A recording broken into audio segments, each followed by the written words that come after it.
You're listening to Mia Horror Stories, and today's story is The Old Motel Sign Flashes Room Numbers That Don't Exist.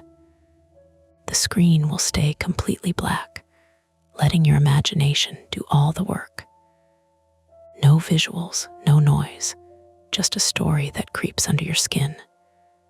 Don't skip a second, because every detail builds to the chilling end you won't want to miss. The first time the sign flashed room 214, I almost kept driving. That was the part I hated later. Not the number itself, not the way the red bulbs stuttered through the fog like a dying radio tower, not even the fact that the motel only had one floor. What bothered me was how easy it was to make an excuse for it. Old wiring, rain in the casing, a cheap roadside gimmick meant to catch exhausted drivers before the next 20 miles of dark Missouri highway. The sign blinked once, buzzed loud enough for me to hear it through the windshield, and then went back to its normal message. Vacancy, color TV, weekly rates. Was that a room number? Mara asked from the passenger seat. I slowed without meaning to. Gravel ticked under the tires. Somewhere behind us, a semi groaned down I-44, its engine fading into the wet night. Probably just the bulbs glitching, I said, but my hands had tightened on the wheel. My name is Elliot Crane. I'm 32, male, from St. Louis, Missouri. And at the time, I was driving my older sister's dented Subaru through a hard, mean rain with 2 cracked ribs I was pretending did not hurt. The ribs were from nothing dramatic, which made them more embarrassing. 3 days earlier, I had slipped carrying a box of old photo albums down our mother's basement stairs. I told everyone I was fine. I told myself worse things had happened to better people. That was one of my bad habits. I treated pain like a private bill that would go away if I ignored the notices. We were headed back to St. Louis from Tulsa after clearing out the last of our mother's storage unit. She had died in January, and by late March, there were still things of hers tucked away in places we kept forgetting. A toaster she hadn't used since 2008. 4 plastic bins of Christmas ornaments. A shoebox full of prescription receipts. Stuff that felt too intimate to throw away and too useless to keep. The plan had been simple. Drive home. Drop Mara at her apartment in Tower Grove. Sleep 12 hours. Return the Subaru to my sister, who had only lent it to me because my own car was in the shop after I backed it into a concrete post while trying not to check a voicemail from the probate attorney. That was the kind of month I was having. Mara leaned forward and wiped at the inside of the windshield with her sleeve, even though the fog was outside. She was always doing small, useless things when she was anxious. Mara Crane, 36, female, was my older sister, also from St. Louis, and the kind of person who could make a grocery list feel like a court order. She worked as a school counselor, which meant she could identify everyone else's avoidance patterns at 50 paces while stepping neatly around her own. Her hair was pulled into a loose knot that had given up around Springfield. She wore our mother's old denim jacket, the one with a lipstick stain on the cuff that had survived 2 washes and now looked like a bruise. It said 214, she said. Maybe 214 is the Wi-Fi password. The sign flashed room. Signs can't spell responsibly after midnight. She gave me the look she used when one of her students tried humor instead of honesty. You saw it too. Yeah, I said. I saw it. That should have been enough. Just agreement. A shared odd detail on a bad night. But the Subaru chose that moment to cough. Not a movie cough. Not one big dramatic choke and death. Just a hiccup in the engine, a tiny drop in power, then a warning light blinking orange on the dash. Mara looked at it, then at me. No, she said. I didn't do anything. You were thinking about ignoring it. I was thinking about diagnosing it emotionally. The car coughed again. This time the headlights dipped, brightened, dipped. The rain came sideways across the beams in silver cords, and the road ahead disappeared behind a smear of runoff and reflected motel neon. We were somewhere outside Lebanon, Missouri, though not quite in town. That part of Route 66 country has a tired museum postcard feeling in daylight. All old service stations and billboards promising fudge, antiques, fireworks, and caves. At night, in rain, it feels more practical than nostalgic. Gas stations become islands. Culverts fill up. Ditches turn glossy and black. Every business looks either closed or waiting. The motel sat back from the road behind a cracked horseshoe of asphalt. Its sign was taller than the building by a ridiculous margin. A rusted pole, a rectangular panel with Larkspur Motor Lodge in peeling blue letters, and below that the red vacancy board with bulbs that buzzed as if something inside was chewing foil. The building itself had maybe 18 rooms, all facing the parking lot. One story, beige stucco, brown doors, a vending machine under an awning. No second floor, no balcony, no stairs. Room 214 had nowhere to be. Mara's phone chirped in her lap, then lost service again before she could read whatever notification had come through. She held it up toward the windshield like she was offering it to the storm. 1 bar, she said.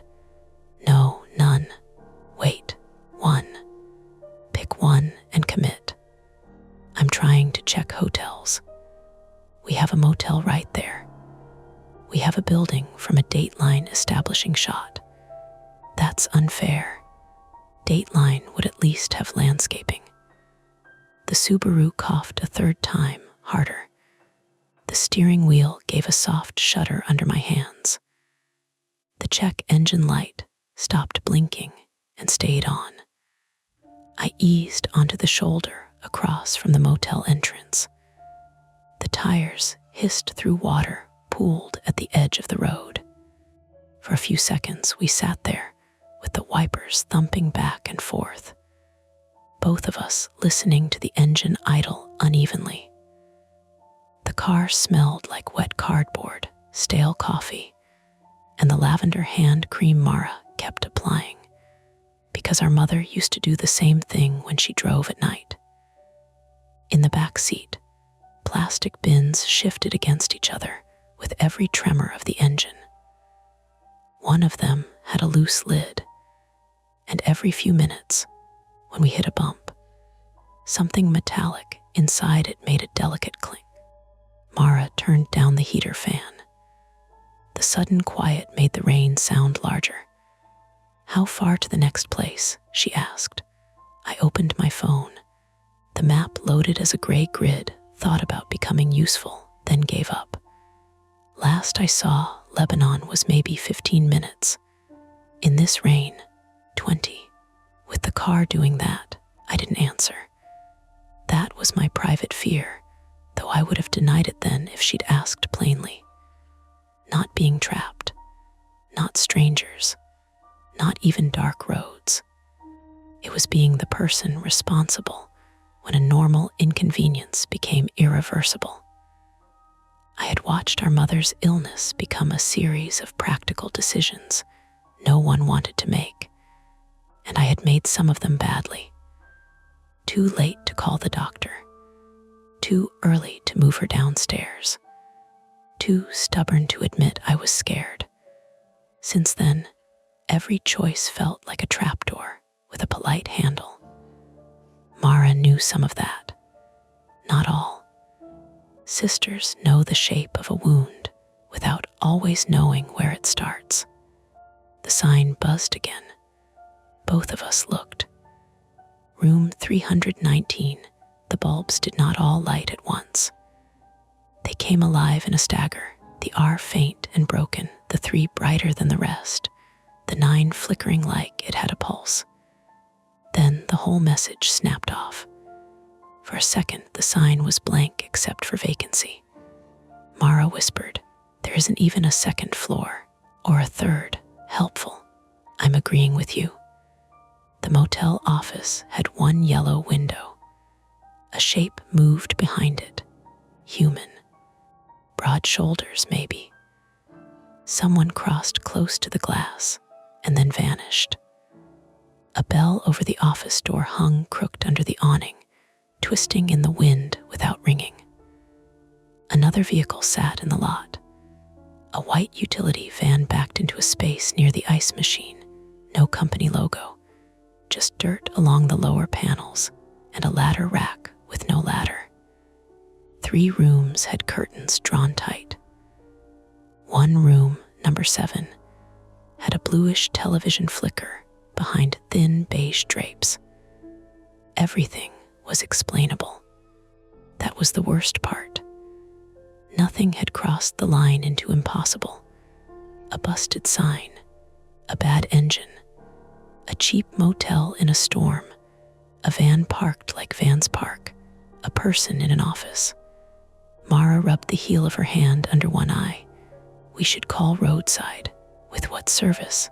We can walk to the office and ask for Wi-Fi. Or we drive to town. The car dipped again, not the headlights this time, but the engine, a soft sag that made my stomach tighten. Mara heard it too. "Elliot, I know. Don't do that." "Do what?" "Make your face blank and pretend there's a plan." I looked at her then. In the dashboard light, she looked older than she had that morning. Not old, just worn down in the specific way grief wears people down when they still have to deal with receipts, keys, damp boxes, and siblings who joke because they don't know where to put their hands. "I'm trying to decide," I said. Then decide out loud. I hated when she said things like that. Good advice is most irritating when it is accurate. "Okay," I said. "Option 1, we keep driving and hope the car doesn't quit between here and town." Bad. "Option 2, we stop here, use their phone or Wi-Fi, call roadside, maybe get a room if the tow takes forever." Also bad. "Option 3, you fix the engine through counseling techniques." She did not smile. The wind pushed rain against my window in a hard sheet. Across the road, the motel sign blinked back to ordinary again. Vacancy. Leur TV. Weekly rates. No room number. No strange message. Just a struggling old sign trying to do its job. A pickup truck roared past us too fast, throwing water over the Subaru. Mara flinched as the splash hit her side window with a flat slap. For one blind second, the windshield was nothing but brown water and reflected red bulbs. The wipers fought it clear. When the view returned, the office door was open. A man stood under the awning, one hand on the frame, looking toward us. He was not waving, not exactly. More like holding his arm half raised, as if he had started to wave and thought better of it. Mara's voice dropped. "Do you see him?" "Yes." Is he staff? He's standing in the office doorway. That is not an answer. The man stepped out farther into the awning light. He wore a dark green rain jacket and jeans. His hair was gray or just wet enough to look gray. He lifted his hand again, palm out this time. A cautious, practical gesture. You folks need help. That made me feel foolish, which made me irritated, which almost made me brave. Probably saw us pull over, I said. Probably. We can ask to use the phone. Mara picked up her bag from the floor and hugged it to her chest. We are not staying unless we have to. Agreed. And we keep the car keys. Obviously. And we don't split up. I turned toward her. Have you been waiting your whole life to say that? I work with teenagers. I say it before every field trip. That got half a laugh out of me, and the laugh hurt my ribs enough that I had to breathe shallowly through my nose. Mara noticed. You're still hurting. I'm fine, Elliot. I'm fine enough to walk 20 yards in the rain. She looked like she wanted to argue, but the engine made the decision before she could. It sputtered once, twice, and then settled into an ugly, uneven knock that sounded too much like a fist under the hood. I turned it off. The sudden absence of engine noise left us with the wipers still moving, useless now, squeaking against the glass. Rain tapped the roof. The red sign hummed across the road. In the back seat, one of Mom's boxes shifted and gave that tiny metallic clink again.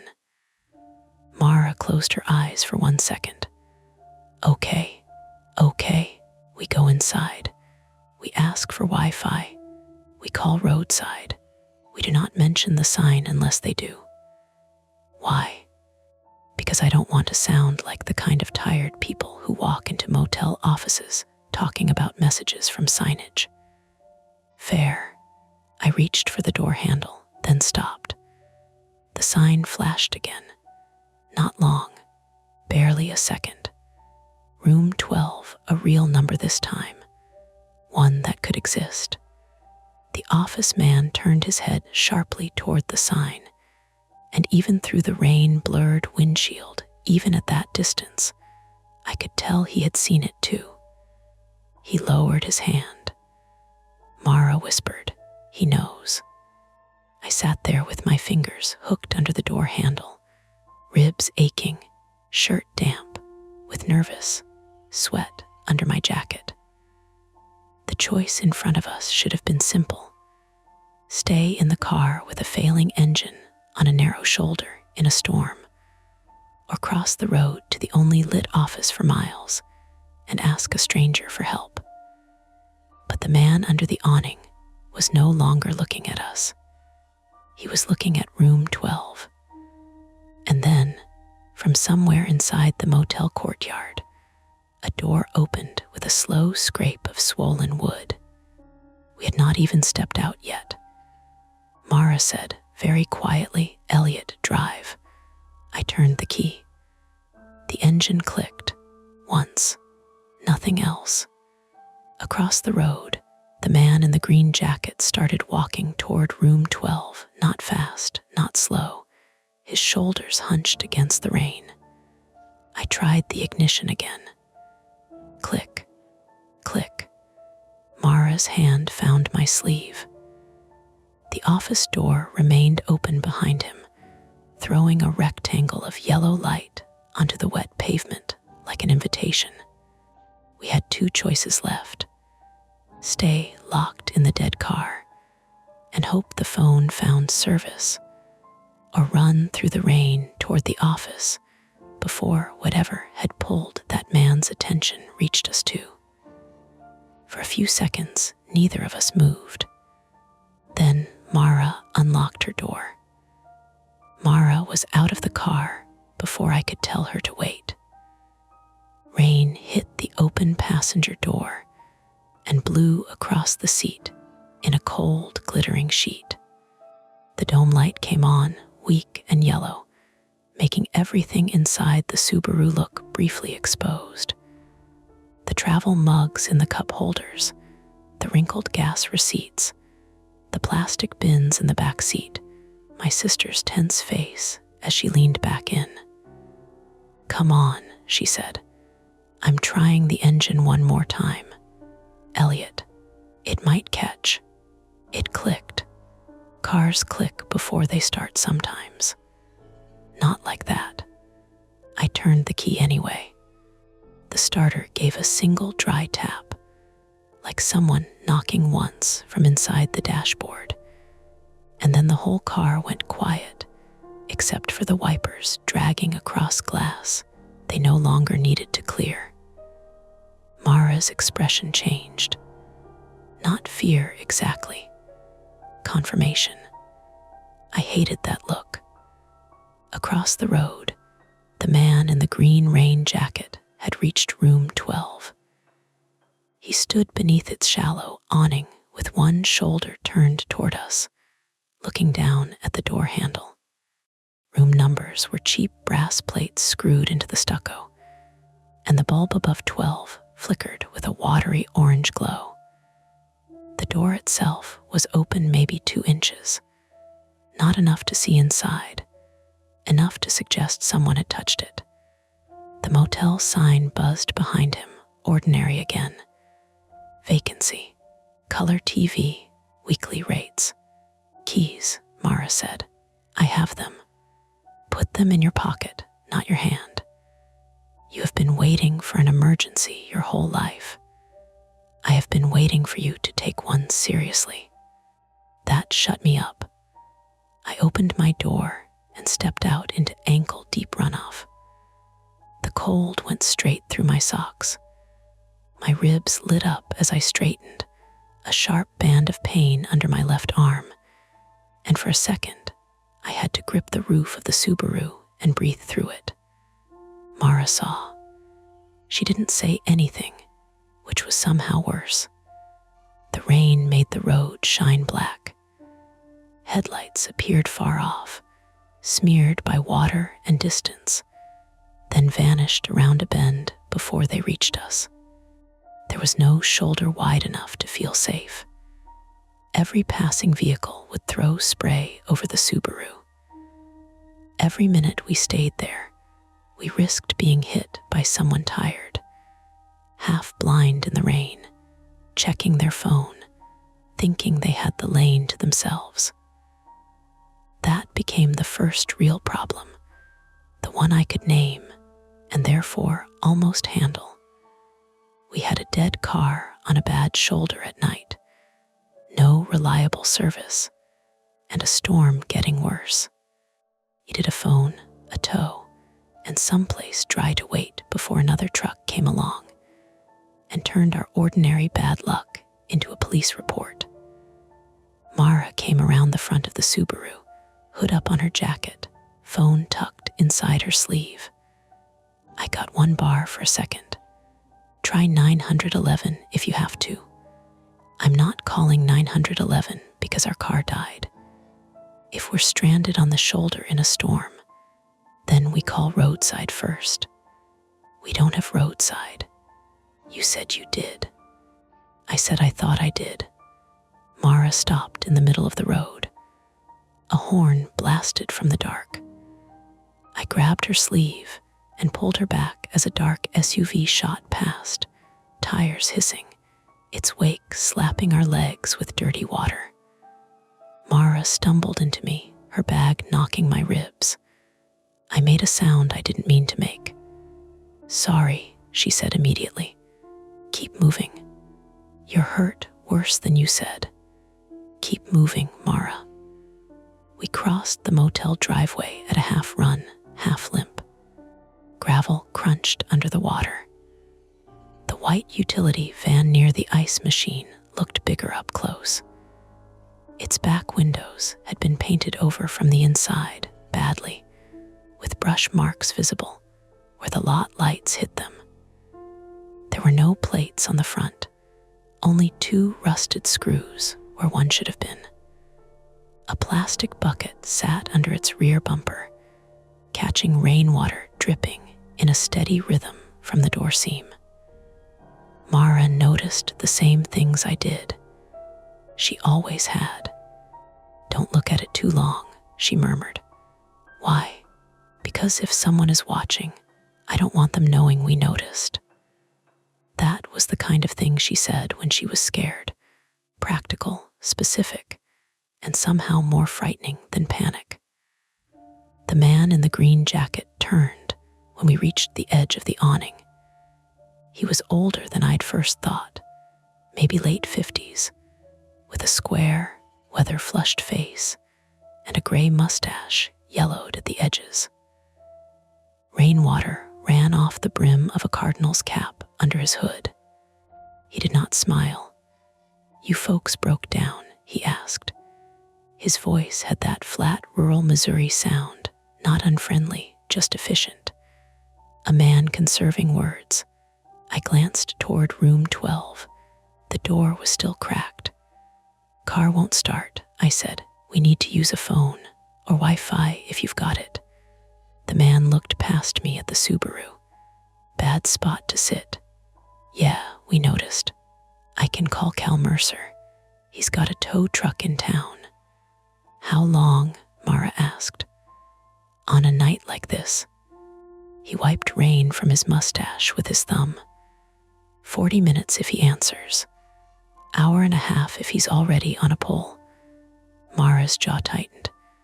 "We can wait in the office." He looked at room 12 again before answering. That pause did not last long. Maybe 1 second, maybe 2, long enough. "You can," he said, "but I need to check something first." "What's something?" Mara asked.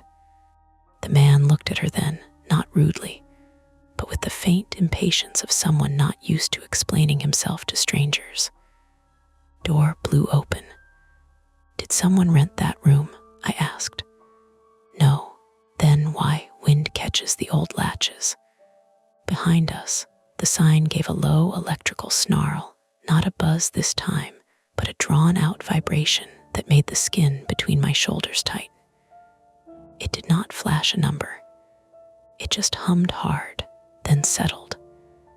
The man's eyes flicked upward. Mara saw that too. "Does the sign do that often?" she asked. "It's old." "That's not really an answer." "No," he said, "it is." He stepped toward room 12.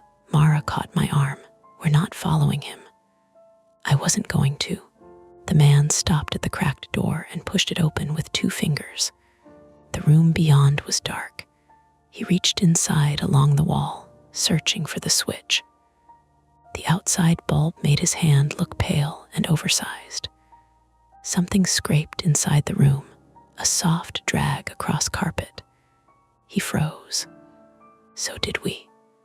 "Hello," he called. The rain answered first, then a faint sound from the office behind us, an old phone ringing. The man turned sharply. The office phone rang again. "Stay here," he said. "No," Mara said at once. He frowned. "Excuse me, we need to use the phone. If it's ringing, there's a phone." "Mara," I said quietly. "No, Elliot. We're standing in rain beside a room that apparently opens itself while our dead car sits on the shoulder. We're not politely waiting outside because a stranger told us to." The man stared at her, then gave a short breath that might have been annoyance or respect. "Fine. Office." He pulled the door to room 12 shut hard. The latch clicked. Then he led us back under the awning toward the office. As we passed the vending machine, I noticed a smear on the concrete beneath it. At first, I thought it was mud. Then the rainwater thinned it and showed a darker red-brown line leading toward the ice machine drain. Rust, maybe. Old cola syrup. Blood if my brain wanted to be dramatic. I looked away. The office smelled of wet carpet, burnt coffee, cigarette smoke sealed into paint, and the sharp lemon cleaner people use when they want a place to seem cleaner than it is. A bell over the door gave a tired jangle when we entered. Fluorescent lights buzzed overhead, one tube flickering in a way that made the shadows under the counter tremble.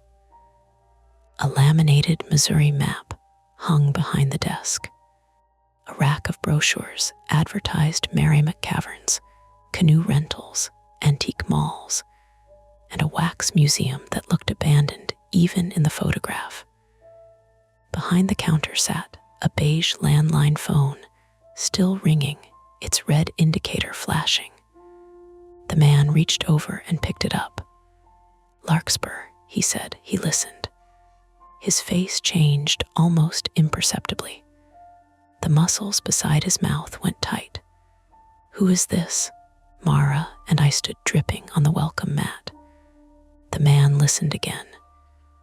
"No, there's nobody in that room." A tiny click came through the receiver, loud enough that I heard it where I stood. Then the dial tone. He kept the phone to his ear for another second before putting it down. "What room?" Mara asked. He looked at her. "What room did they ask about?" she pressed. He wiped his hand on his jacket. 12. The office seemed to shrink around that word. I forced myself to speak in a normal voice. "Maybe someone saw the door open and called." "From where?" Mara asked. "There's no one outside." The man leaned past us to look through the front window at the lot. Rain ran down the glass in thick ropes, turning the rooms into wavering blocks of orange light and shadow. "Could have been a guest," he said. "You said nobody is in 12. Guests got phones." "Do guests usually call the office to report doors opening?" He didn't answer. Instead, he picked up the phone again, pressed a button, waited, and scowled. Line S crackly. "We need to call a tow," I said. "And maybe police." Mara looked at me quickly. The man looked too. "Police for a dead battery." "For the car on the shoulder," I said. "It's a hazard." That was only partly true. I wanted an official voice involved. A dispatcher, a trooper, someone recorded. The man held the receiver out to me. "Dial 9 first." I took it. The plastic was warm from his hand and sticky around the buttons. I dialed the number from the insurance card in my wallet because admitting I had no real plan felt unbearable with Mara watching. The call rang twice, then turned to static. I tried again. Nothing. The man reached under the counter and flicked a switch on a power strip. A modem on a shelf blinked green, amber, green, then red. "Wi-Fi's been coming and going since the storm started," he said. "What's your name?" Mara asked suddenly. He gave her a look. "Why?" "Because we're in your office." "Russell." "Russell what?" "Keene. Russell Keene, 58, male from Laclede County, Missouri. Appeared to be the night manager or owner of the Larkspur Motor Lodge." He moved like a man used to fixing small failures himself. Bad latches, bad wiring, clogged drains, angry guests. His irritation felt real. But so did the way he kept checking the window, and the sign, like each ordinary problem, had recently learned a new trick. Mara nodded once. "I'm Mara. This is Elliot. We need your phone to work." "Where?" A floorboard creaked somewhere behind the office wall. I turned. There was a narrow hallway behind the counter with a half-open door at the end. Beyond it, darkness and the faint rectangular glow of a computer monitor. A calendar hung crooked near the doorway, still showing February though it was March. Beneath it, a key rack held rows of brass-tagged room keys. Some hooks were empty. 1, 3, 7, 10, and 12. I pointed before I could stop myself. You said nobody was in 12. Russell followed my gaze. His mouth went flat. The key goes missing all the time. That's convenient, Mara said. He turned on her. Lady, I've got a flooded laundry room, a half-dead sign, 3 guests sleeping through a storm, and 2 strangers dripping on my carpet. You want a perfect explanation. Try the Holiday Inn. Russell, I said, trying to soften it. We just need help. Then let me help. The lights flickered. Once. Twice. On the 3rd flicker, the office went dark, except for the red glow of the phone indicator and the motel sign outside. Mara inhaled sharply. A generator coughed somewhere behind the building, tried to catch, failed, tried again. The fluorescent lights returned weakly, one tube staying dark. The modem remained red. Russell swore under his breath. Great. Power issue, I asked. Storm issue. Does the phone still work? He lifted the receiver. No dial tone. The concrete fact of it settled over us.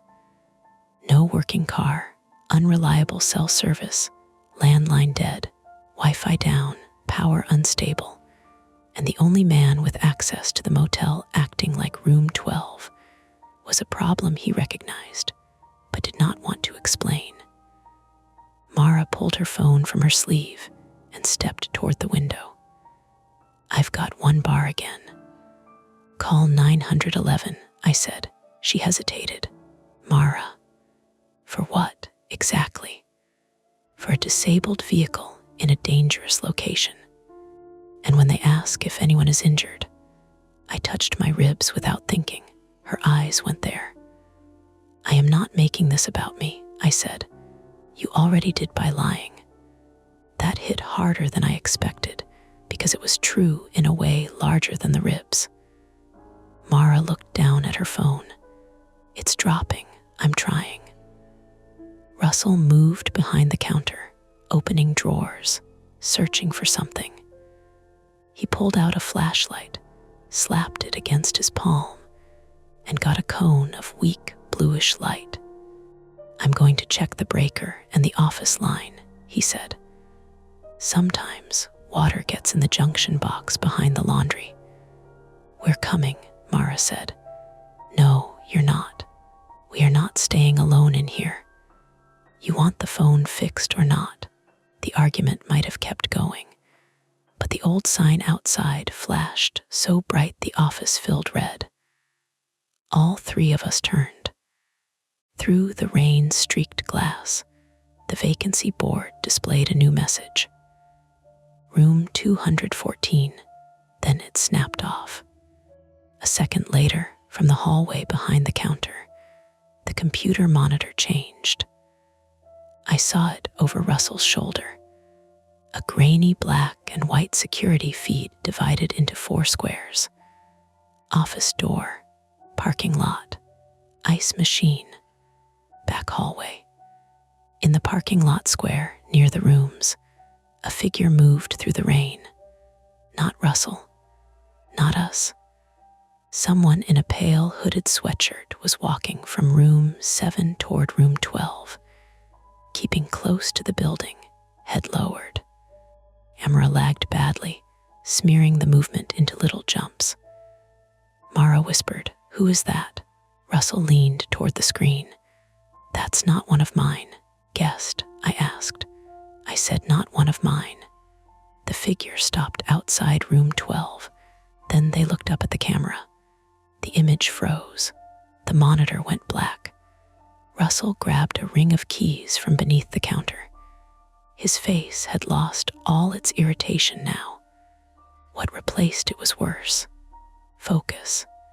"There's a woman in room 7, he said. "Traveling alone. Checked in around 10. If that person came from her room, I need to know she's all right." "Call her room," Mara said. "Phones are down. Then knock." "That's what I'm doing." "We should wait here," I said, because my ribs hurt, because the power was unstable, because my sister was already moving toward the door, and I could feel the whole situation tilting beyond my control. Mara turned on me. Someone might be in danger. Or someone is messing around outside and wants us out there. Then staying here with no phone helps how? I looked at Russell. Do you have a gun? No. Do you have anything? He lifted the flashlight. Keys. That's not anything. From outside came a sudden metallic clang. The sound punched through the office door, hollow, heavy, unmistakably close. The ice machine, or the utility van. Mara flinched, but did not step back. Russell moved to the window. Van doors open. It was. One of the rear doors of the white van now hung wide, rocking in the rain. Something slid out of the back and hit the pavement. A bundle of cable. No, not cable. Black extension cords, thick and coiled, spilling like wet rope. The motel sign flickered again. Room 319, then room 12. Then blank. The office lights died. This time they did not come back. In the dark, Mara's phone finally connected. A dispatcher's voice came through thin and broken on speaker. 911. What is your emergency? Mara looked at me. Then at Russell. Then toward the window, where the pale figure was no longer visible. We're stranded at the Larkspur Motor Lodge off Route 66 near Lebanon, she said, speaking quickly. Our car is dead, the motel power is failing, and there may be someone outside trying to get into rooms. Static shredded the reply. Repeat your location, Mara repeated it. The line crackled so hard the words came in fragments.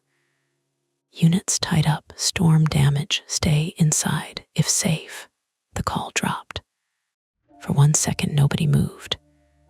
Then, from room 7 across the lot, a woman screamed.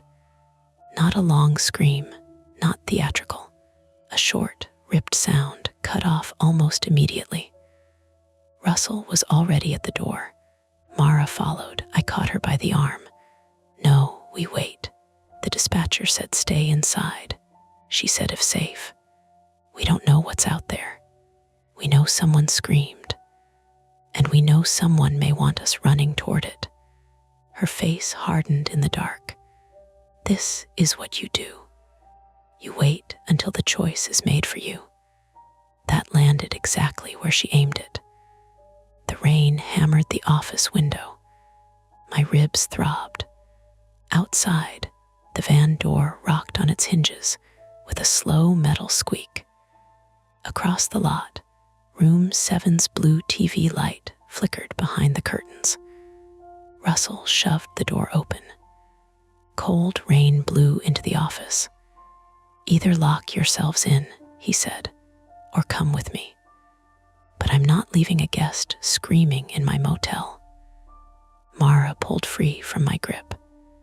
And because I could not bear the idea of watching her cross that lot without me, because I could not bear making another careful, cowardly decision and calling it reasonable, I grabbed the dead office flashlight from the counter and followed her into the rain.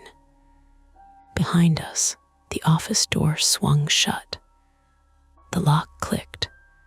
We all heard it. Russell turned back and tried the handle. It did not open.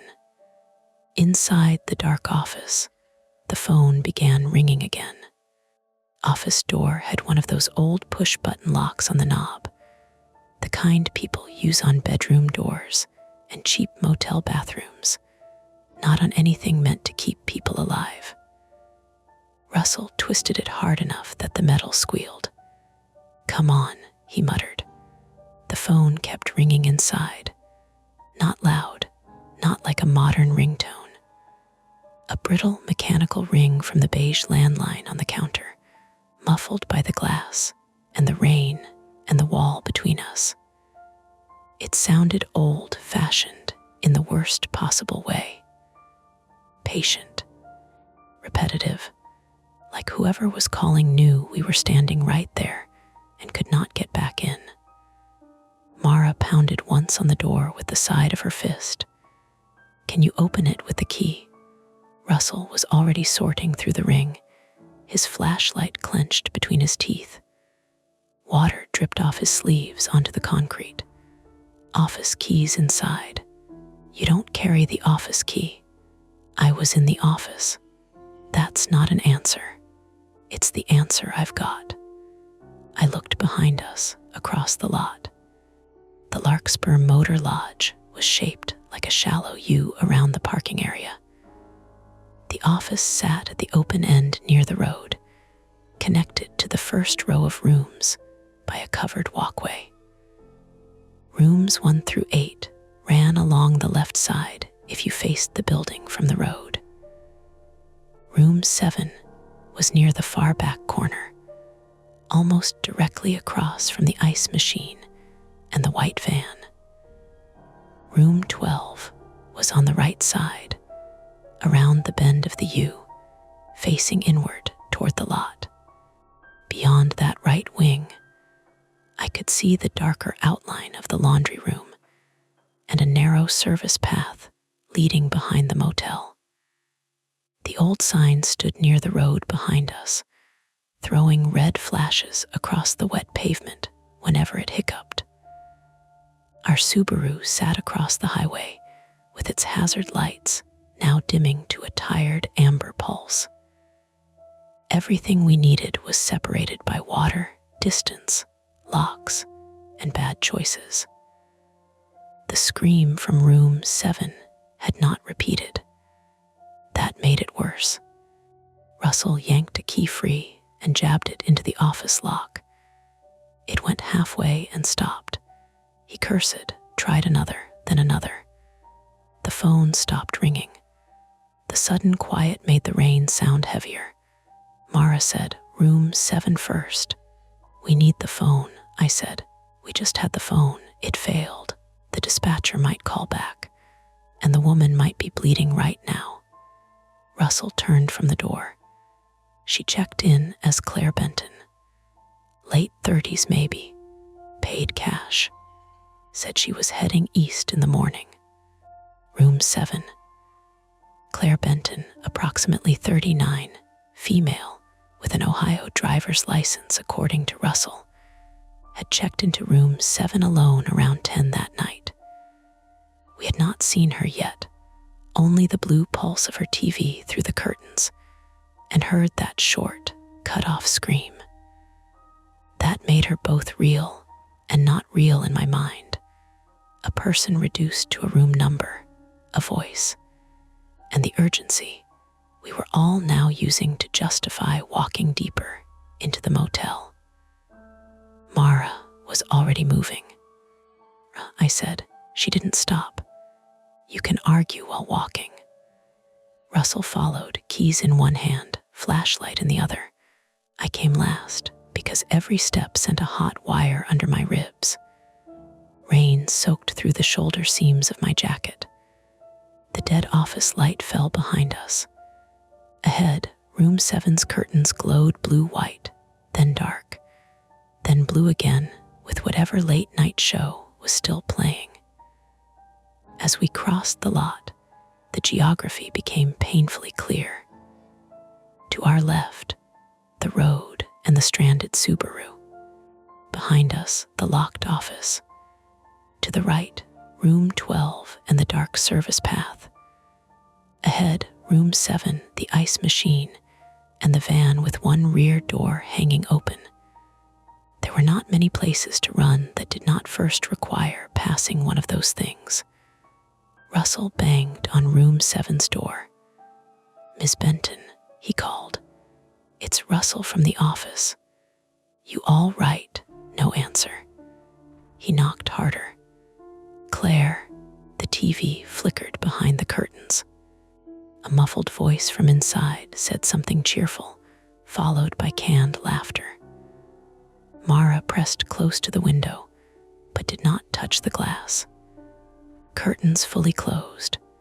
"Stand back," Russell said. He tried a key. The lock turned. The door opened 3 inches before catching on the security chain. Inside, a lamp was on. I saw the edge of a bedspread, beige carpet. A pair of black shoes near the door, one tipped on its side. The TV faced away from us, flashing blue over the wall. "Claire," Mara called, softer than Russell had. No answer. Russell pushed the door. The chain held. A shape moved inside. I stepped back so fast my heels slipped off the walkway. Pain cracked through my ribs, bright and nauseating. Mara grabbed my jacket. What? Something moved. The shape rose from the floor near the bed. For one awful second, all I saw was pale fabric, a bent neck, hair hanging forward. Then it turned, and a small white dog hurled itself at the gap in the door, barking with such explosive force that Mara screamed too. Russell flinched backward. Jesus! The dog jammed its narrow snout through the opening and barked again, sharp and furious, tags clattering against the doorframe. Mara pressed both hands over her mouth, then lowered them, breathing hard. That's what screamed. "No," Russell said. "That dog wasn't here when she checked in." The dog barked again, then backed away and spun toward the bathroom, nails ticking frantically on the laminate entryway.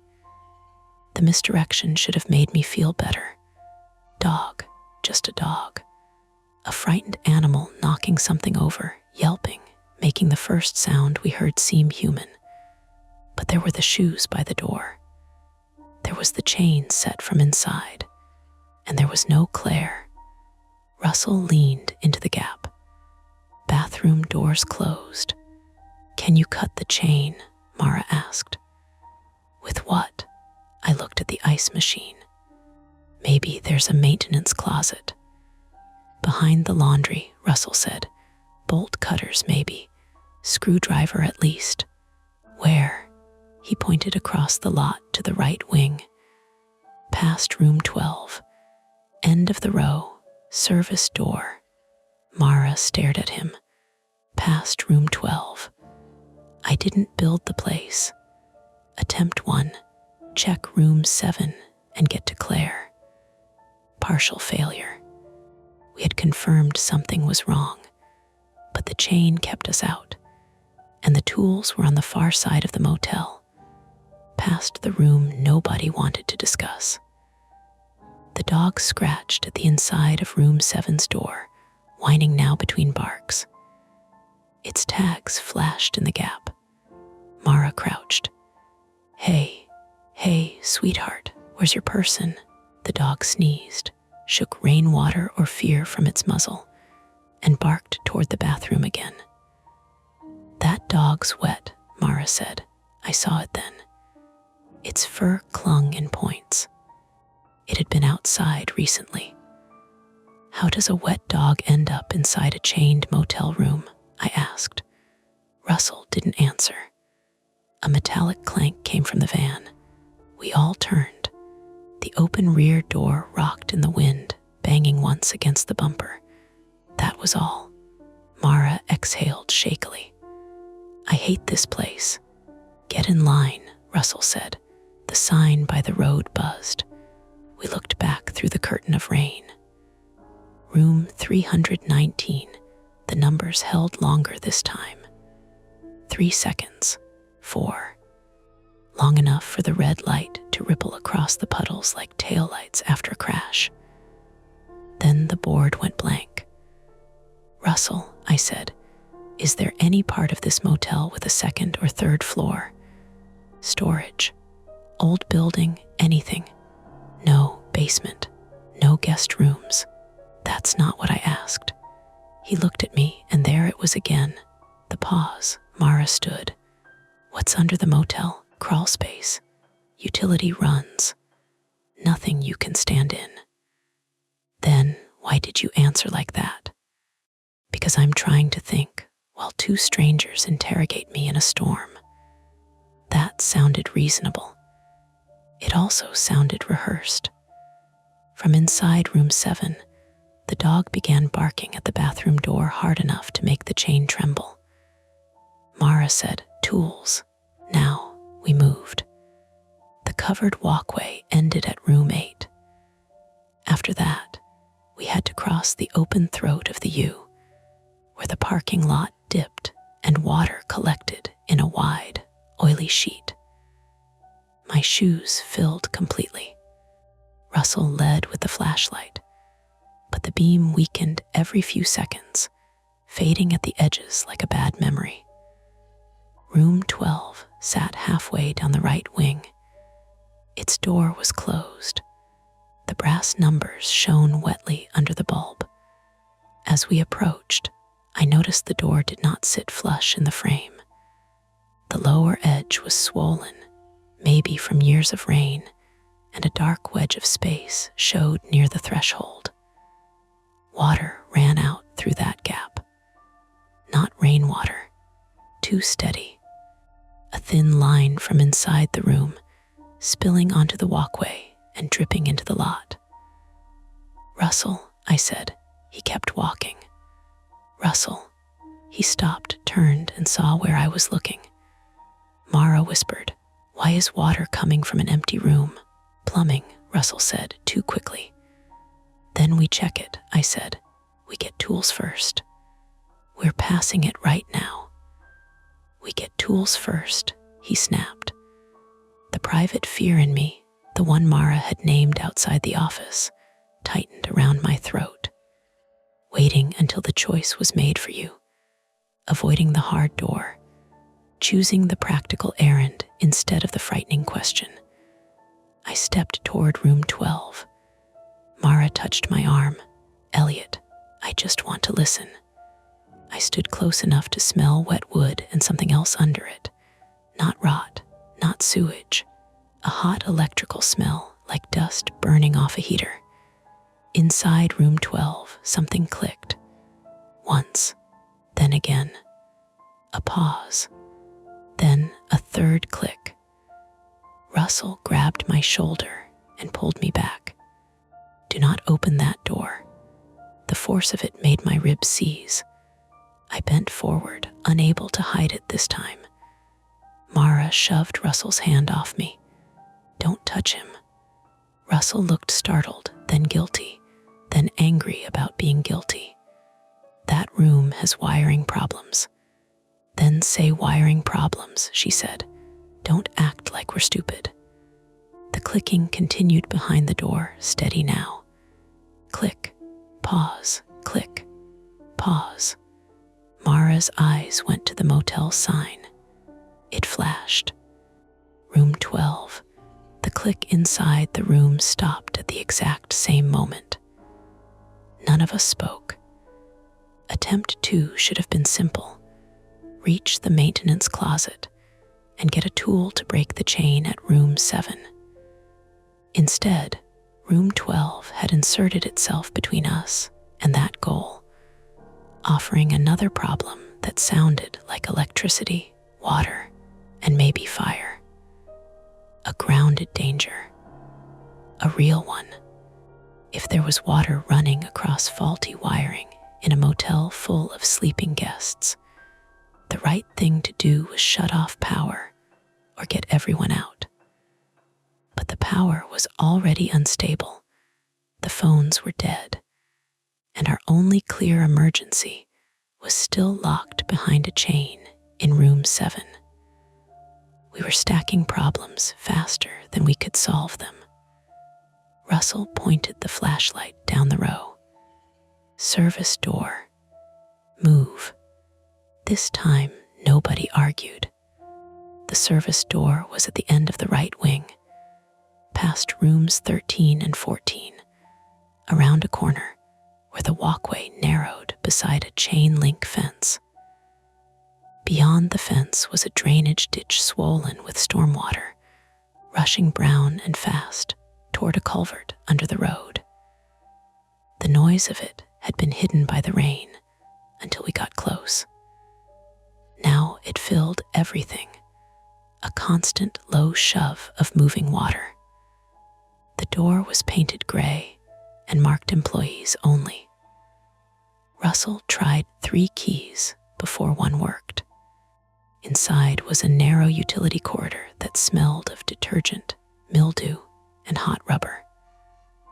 The laundry room opened to the left, dark, except for the flashlight beams sliding over 2 industrial washers, a dryer with its panel hanging open, and towels piled in plastic carts.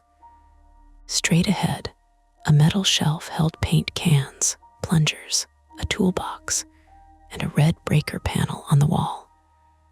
Water covered the floor, not deep, maybe an inch, enough to reflect the flashlight, enough to make every step uncertain. "Don't touch anything metal," Mara said. Russell gave her a look, but did not argue. The breaker panel buzzed faintly. A strip of masking tape beside the switches listed rooms in black marker. Office, sign, left wing, right wing, laundry, ice, vacant block, Mara pointed. "What's that?" "Rooms we don't rent." "Which rooms?" "Backside storage, old manager units." "You said there weren't extra rooms." "I said no guest rooms." My patience frayed. "Russell." He opened the toolbox with one hand. "The Larkspur used to be bigger. Before my time, before my uncle bought it. There were rear units behind the right wing. Bad roof, bad foundation. Most of it got sealed off years ago." "Room 214, Mara asked. "No." "Room 319. "No." But the denial came too fast again. Russell found a screwdriver, a small crowbar, and finally a pair of bolt cutters with orange handles. Handed the cutters to me, then seemed to remember my ribs, and handed them to Mara instead. "Chain on room 7 won't take much," he said. The flashlight flickered. The utility corridor went dark, came back dimmer. From somewhere behind the laundry room wall, a door slammed. Not outside, inside the building. Mara lifted the bolt cutters. Russell turned the flashlight toward the rear of the laundry room. The beam found a plywood panel screwed over what had once been a doorway. The panel shook once, then stopped. I felt every small hair on my arms lift, not because of ghosts, not because of anything impossible, but because old buildings have hidden spaces, and hidden spaces can hold people. "What's behind that?" I asked. Russell swallowed. "The sealed rooms," Mara whispered. "Someone is back there." "No," Russell said. The plywood shook again. Harder. Then a scraping sound moved behind the wall from left to right, slow and dragging, like someone pulling a heavy object along the other side. Mara backed toward the corridor. "We have the cutters. We go." Russell stared at the plywood. "We go," she repeated. This time he listened. We hurried back through the service door into the rain. The drainage ditch roared beside us. The water had risen since we went inside. It now lapped over the edge of the cracked concrete path behind the right wing. A plastic soda bottle spun in an eddy near the fence, trapped and knocking against the metal with a fast, nervous rattle. When we reached room 12 again, the water under its door had spread across the walkway. The smell of hot wiring was stronger. Mara stopped. "We need to shut off the right wing." "After room 7, Russell said. "What if it starts a fire? What if Claire's hurt?" That was the kind of argument no one wins because both sides are correct. A flash of headlights swept across the lot. For half a second, hope opened in my chest. A vehicle pulled into the driveway from the road. An old county sheriff's cruiser, tan and brown, wipers flailing. It rolled in slowly, tires cutting through the water, and stopped near the office. Mara nearly laughed. Thank God. The driver's door opened. A deputy stepped out, rain hat low, one hand near her belt. Deputy Lena Ortiz, 41, female, from Pulaski County, Missouri, moved with the wary efficiency of someone who had been sent into too many storm calls with too little information. Uniform was rain-darkened almost immediately, and when she looked from the locked office to us, standing near room 12 with bolt cutters, I could see the situation arranging itself badly in her mind. Put those down, she called. Mara froze. I raised both hands. Pain tugged through my side. We called, our car died. Someone screamed in room 7. Russell stepped forward. Deputy, I'm Russell Keene. I manage the place. Keys on the ground, cutters down. Claire Benton may be hurt, Mara said. Cutters down. Mara lowered them onto the walkway. The deputy approached, eyes moving, Russell's flashlight, my hunched posture, Mara's wet hair plastered to her face, room 12 leaking water, the van hanging open. For one clear moment, it felt like the trap might loosen. Authority had arrived, procedure, radio, vehicle, a way out. Then Deputy Ortiz reached for her shoulder mic. Static spat back at her. She tried again. Dispatch, Ortiz at the Larkspur. I need, her radio shrieked, then went dead. She looked toward the motel sign. It flashed directly over her cruiser. Room 214, then room 7, then the sign went dark completely. The entire lot followed. No office light, no room bulbs, no TV glow in room 7. No sign. Only the deputy's cruiser headlights and the rain. Deputy Ortiz turned back to us. Her expression had changed from suspicion to calculation. Everyone stays where I can see them, she said. Then room 7's door slammed open. The security chain snapped loose and skittered across the walkway. The little white dog bolted out first, barking, a pale blur in the headlights. Behind it, Claire Benton stumbled into view wearing a soaked gray sweatshirt and one shoe, her face streaked with mascara or dirt, one hand pressed hard against her upper arm. Mara moved toward her. Deputy Ortiz shouted, "Stay back." Claire took 2 steps, looked straight past all of us toward the right wing, and said, "He's under the rooms." Then the pavement beneath the office end of the lot gave a deep, wet crack. Not a sound like thunder, a structural sound. The drainage ditch behind the motel had pushed under the old foundation, and the water pooling across the lot suddenly began to move, all of it sliding toward the right wing in a fast black sheet. Russell turned toward the service path. The culvert's blocked. The sheriff's cruiser shifted slightly as water shoved around its tires. Deputy Ortiz grabbed her radio again, useless or not. Everyone to higher ground. Now, the road, I asked. She looked toward the highway. A pair of headlights rushed past, throwing water over our dead Subaru. And in the brief white sweep, I saw the truth. The roadside ditch between the motel and our car had overflowed. Water covered the entrance drive. The road shoulder was no longer a shoulder. It was a moving channel. The office was locked. The service path was flooding.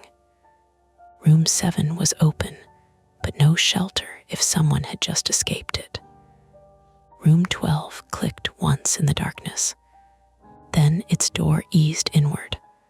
A warm orange flicker pulsed from inside, low to the floor. Fire. Mara grabbed my hand. Deputy Ortiz drew her flashlight and aimed it into room 12. Russell whispered, "No." From behind the sealed rear wall of the right wing came 3 heavy blows. Someone was pounding from inside. The rising water cut across the lot behind us, blocking the way back to the office and the road. There was only one dry direction left, past room 12, toward the old sealed rooms Russell had sworn were not rooms anymore. The door to room 12 opened wider by itself, but not because of ghosts. Wind pressure, floodwater, a warped frame giving up. I could tell myself that and still not step closer. Orange light fluttered inside the room, low and wrong, not bright enough to be a full fire yet, more like something smoldering under a bed. Smoke poured out in thin gray layers and flattened beneath the awning before the rain tore it apart.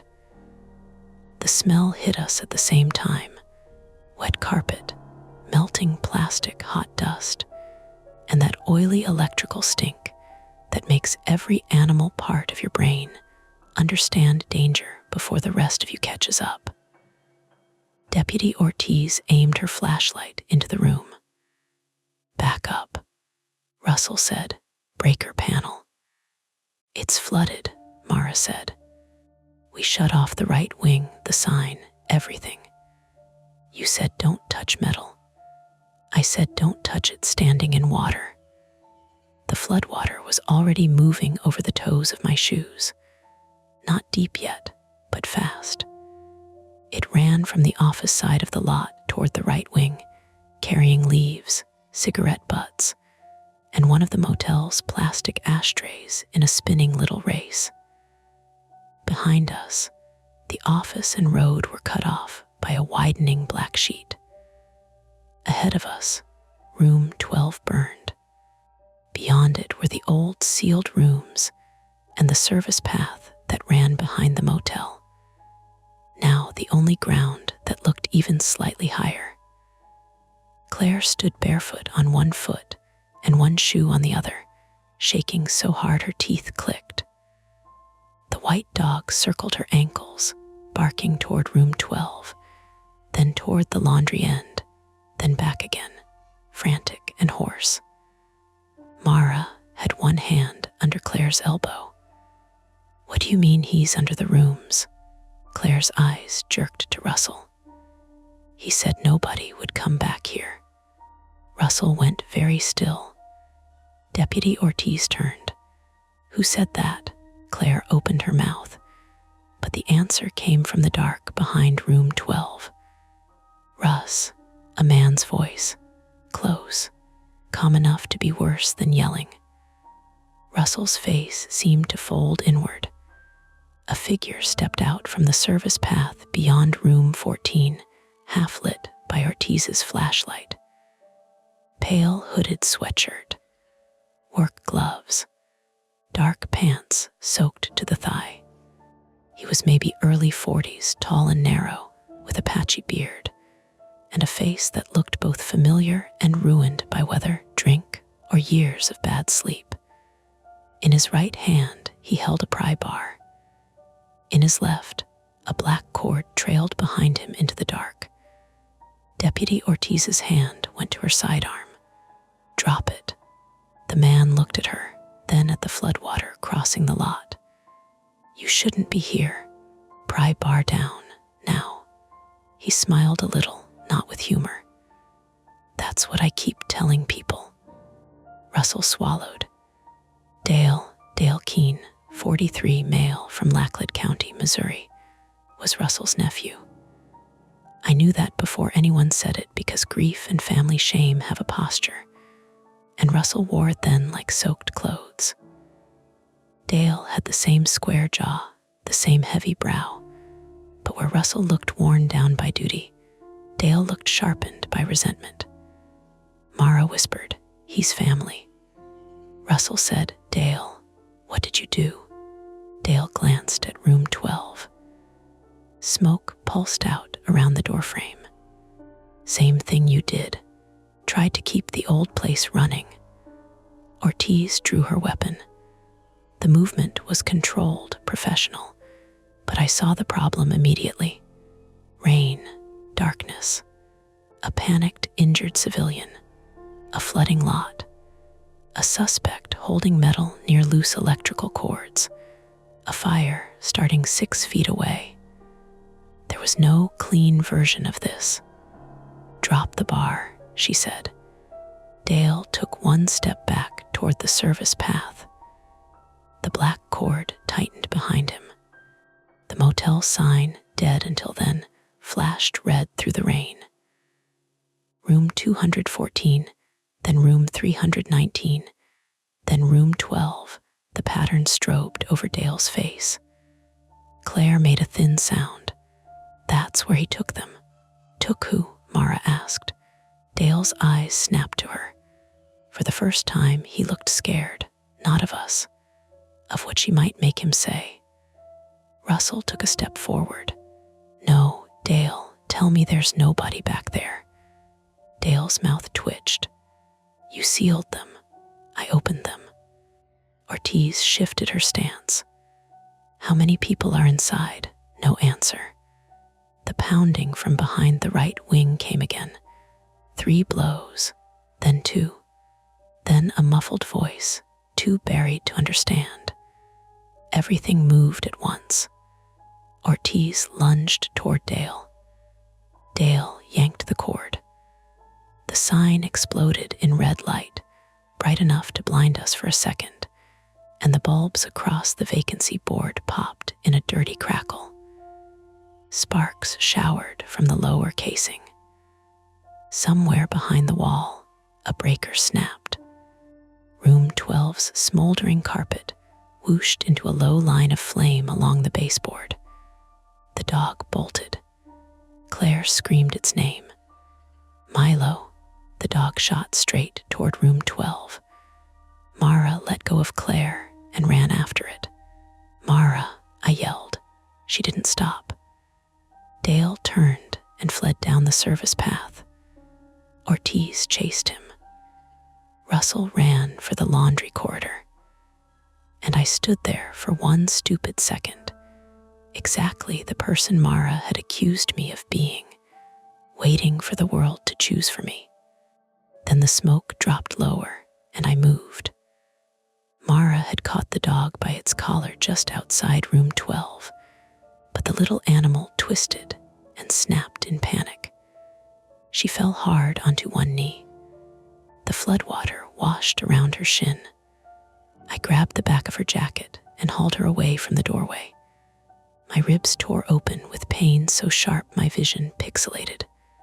"Let go," she gasped. "No." Milo's collar, look.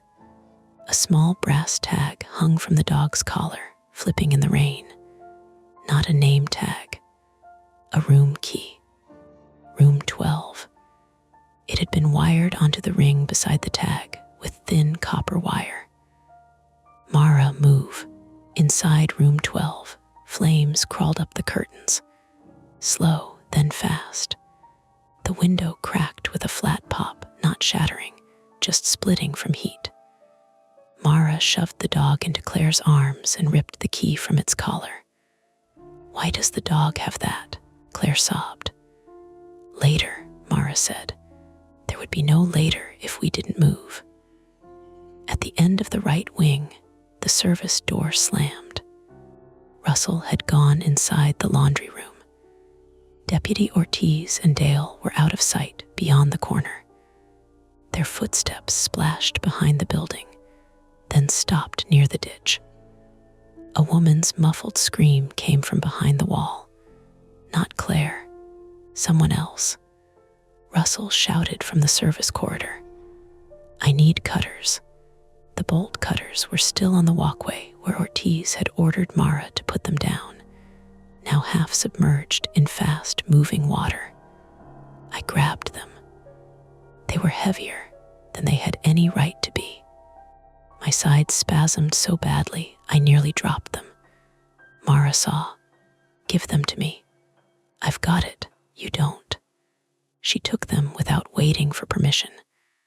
We ran, or something close to it, past room 12. Heat slapped the side of my face. The smoke had turned blacker, thicker, mixing with rain under the awning. The burning room made a guttering sound, like a campfire fed with plastic bottles. Inside the service corridor, water swirled around the laundry machines. The breaker panel sparked once and went dark. Russell stood by the plywood panel at the rear of the laundry room, attacking the screws with the screwdriver, hands shaking. Move, Mara said. He moved. She set the jaws of the bolt cutters around the first screw head and squeezed. Nothing. Her wet hands slipped. I braced one handle with both hands. Together, we pushed. The screw head snapped. One, then another. Behind the plywood, someone pounded again, weaker now. Hold on, Mara yelled. Russell jammed the crowbar into the loosened edge and pulled. The plywood groaned, bowed, then cracked away from the frame in a wet, splintering sheet. A dark opening breathed mold and old air into the laundry room. And voices. Help, please. Water's coming in. Russell's flashlight shook over the opening. Beyond it was a narrow rear passage, lower than the main building, built from concrete block and exposed studs. Not a full hallway. Not legal. Not safe. A leftover piece of the old motel, sealed and forgotten, until someone had made it useful again. A woman crouched just inside, her hair plastered to her face, arms around a teenage boy who was coughing into his shirt. Behind them, deeper in the passage, at least two more shapes moved in the dark. Russell made a broken sound. Oh God, Mara dropped to her knees. Come out one at a time. Stay low. The first woman crawled through. Nina Alvarez, 34, female, from Kansas City, Missouri, according to what she choked out later, had checked into room 3 earlier that evening after her car hydroplaned off the highway. The boy with her, Evan Alvarez, 15, male, was her son. Both smelled of damp concrete and fear, and both had duct tape residue on their wrists. Dale had not been haunting the motel. He had been using it. The old sealed rooms, the vacant block, the impossible numbers on the sign, those were not impossible at all to him. They were directions, signals, maybe inventory, maybe warnings, a private code wired through a broken sign and old circuits no one else bothered to understand. Room 214, room 319, not rooms in the motel, sections in the sealed rear maze, 214, 319, coordinates painted inside where no guest would ever see them. Russell saw the tape marks and staggered back. Mara snapped, fall apart later. He nodded once and turned back to help. A second person crawled out, an older man in a torn flannel shirt, coughing so hard he vomited water onto the laundry floor.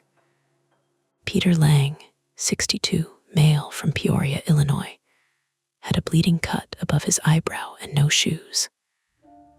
Then came a young woman with one arm wrapped in a towel, face gray with shock. Tessa Rourke, 27, female, from Des Moines, Iowa. 3 captives, 4 with Claire maybe, 5 if there were more. My stomach turned. Behind us, room 12 crackled louder. Smoke pushed into the laundry corridor now. "Where's Deputy Ortiz?" Mara asked. As if answering, a gunshot cracked outside. Everyone froze. A second shot followed, then shouting. I grabbed the crowbar and stumbled back toward the service door. Mara caught my sleeve. "You can barely stand. She's alone." "No, you're trying to outrun guilt." "Maybe." She let go. Outside, the rain had become a wall. The service path behind the motel was barely a path anymore. Floodwater poured along the chain-link fence toward the blocked culvert, carrying branches and trash against the grate. Deputy Ortiz was on one knee near the ditch, weapon trained on Dale, who stood thigh-deep in churning water beside the culvert mouth. He had fallen or jumped. The black cord was tangled around his leg. Ortiz shouted, "Don't move." Dale held up both hands, the pry bar gone. For one breath, I thought it was over. Then he bent, grabbed the cord, and yanked. The utility van's rear lights flashed. A portable generator inside the van kicked on with a coughing roar. The cord snaked across the flooding lot, under the awning, into room 12 and the sign. Live power, in water. Ortiz saw it at the same time I did. Everybody off the ground. Now, that was impossible. We were all standing in water. The generator roared harder. The motel sign sputtered red. The floodwater near the van shimmered as sparks spat from a cord connection by the ice machine. Mara was still in the laundry doorway with the survivors behind her. The live cord ran between them and the lot. I didn't think. That may be the only reason it worked. I swung the crowbar into the cord connection box mounted below the ice machine. Metal hit plastic. My hands rang numb. Nothing. Again. The box cracked. A bright blue snap leapt out and bit the crowbar. The shock threw me backward. For a second, there was no sound, just white. Then rain on my face. Mara screaming my name. My left hand clenched so tight around nothing that I couldn't open it. My ribs felt like they had been filled with glass. But the generator sputtered. Not dead. Not enough. Russell came out of the laundry room carrying a red fire extinguisher. He ran toward the van, water splashing up his legs. "Russell," Ortiz yelled. Dale saw him too. "Don't touch it." Russell threw the extinguisher through the van's open rear doors. It struck the generator. The machine lurched, bucked, kept running. Russell climbed in after it. For the first time, Dale screamed, "Uncle Russ, no." Russell grabbed the generator's pull handle and kicked at something inside the van. The engine coughed. Sparks flashed under the rear bumper. Then the generator died. The motel sign went black. So did everything else. The sudden dark felt enormous. The only light left came from room 12 burning orange behind us, and Ortiz's flashlight beam shaking on Dale. Russell stumbled out of the van, slipped, and hit the pavement hard. He did not get up. Mara ran to him. I tried to stand and failed. The floodwater had risen to mid-shin. Deputy Ortiz kept her weapon on Dale, but the ditch was eating the bank around him. "Dale, take my hand." Dale laughed once. It broke into coughing. "You don't know what he did. Take my hand." He locked it up and let it rot. All of it. my dad's place, my money, the bank gave way under his right foot. He dropped to his waist in water. Ortiz holstered her weapon and lunged forward, grabbing his wrist. "Help me," I crawled first, then got one foot under me. Mara was kneeling over Russell, pressing her hands to a bleeding gash on his scalp. Claire stood frozen with the dog in her arms. Nina and Peter were dragging Evan and Tessa out of the laundry room toward the slightly higher walkway beyond room 14. No one was free to help Ortiz, except me. I staggered to the ditch and grabbed the back of her duty belt. Pain burst through my chest so violently I almost let go. "Pull," she shouted. Dale clawed at the mud with his free hand. For 1 second, we had him. Then the black cord tangled around his leg, tightened against something underwater. His face changed. Anger vanished. What remained was pure terror. "Cut it," he screamed. The bolt cutters were inside the laundry doorway. Too far.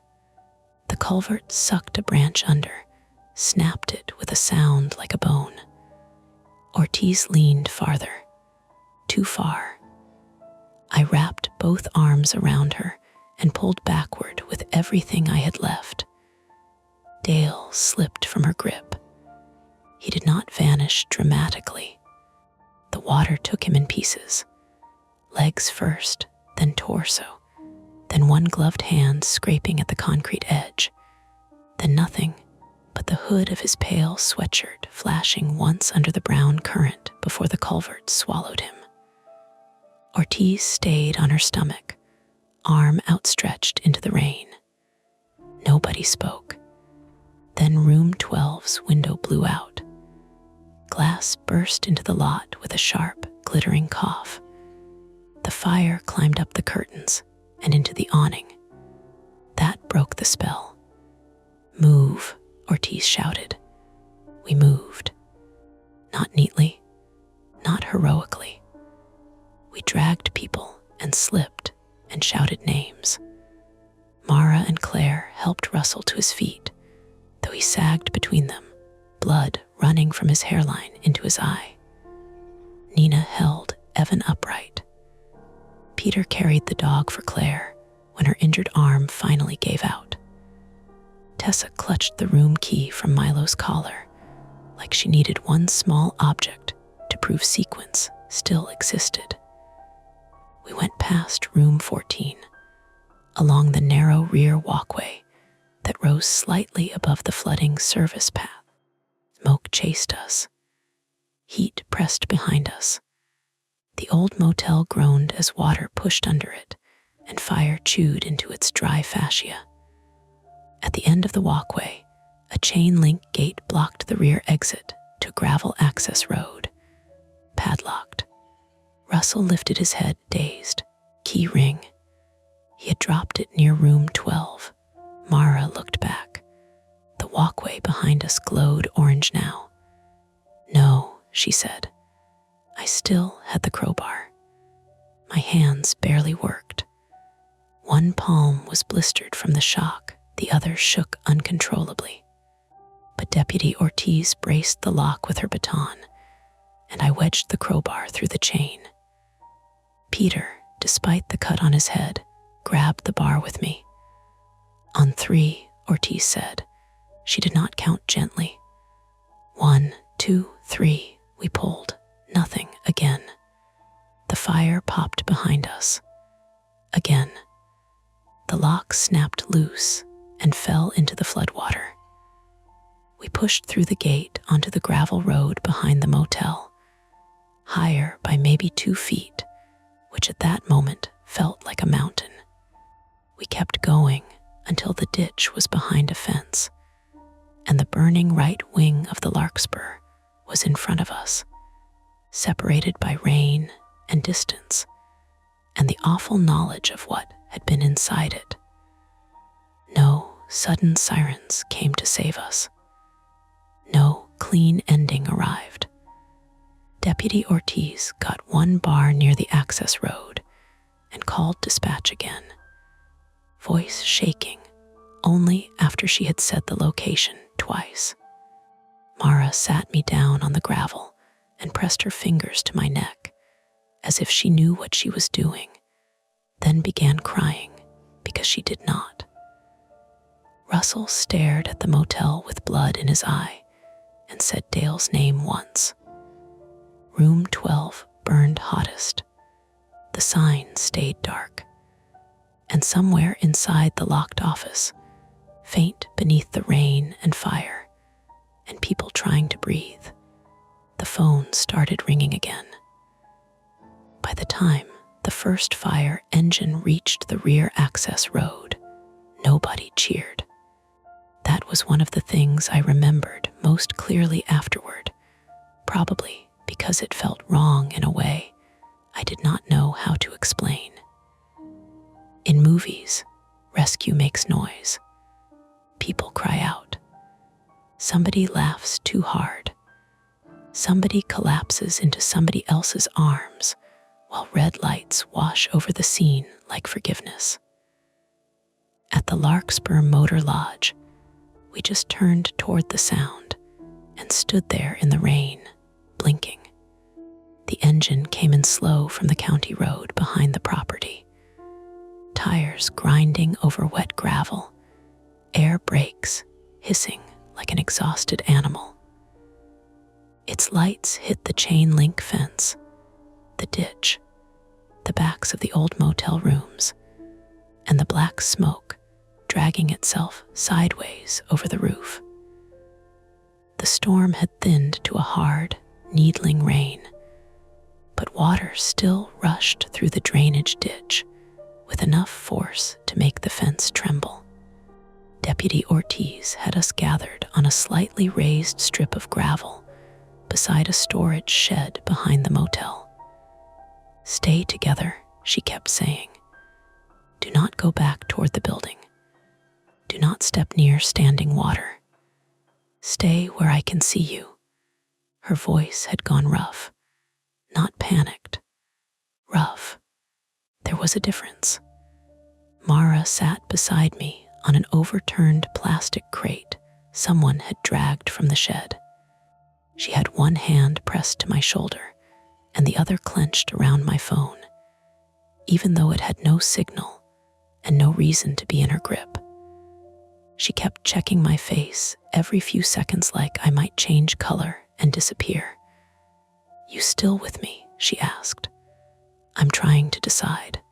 Not funny, I know." She looked away, jaw tight, rain running from her hair onto her collar. "Then don't be funny." So I stopped. My left hand had started to blister where the shock had bitten through the crowbar. The skin looked waxy and wrong under the glare of emergency lights. My ribs had gone from sharp pain to something deeper and meaner, a hot pressure that made breathing feel like pushing a door against a pile of furniture. Every time I inhaled too far, my body punished me for it.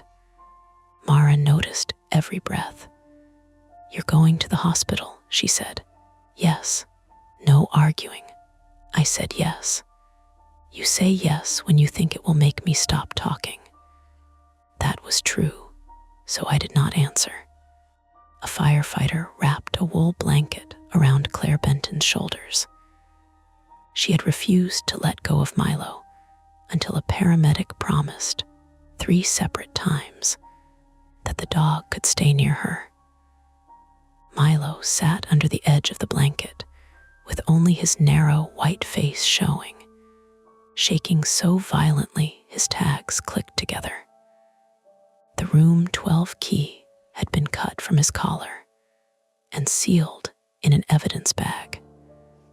When Deputy Ortiz took it, Claire looked like she might be sick. Nina Alvarez and her son, Evan, sat in the open back of an ambulance with oxygen masks over their faces. Nina kept touching Evan's knee, his sleeve, his hair, as if she had to verify him repeatedly.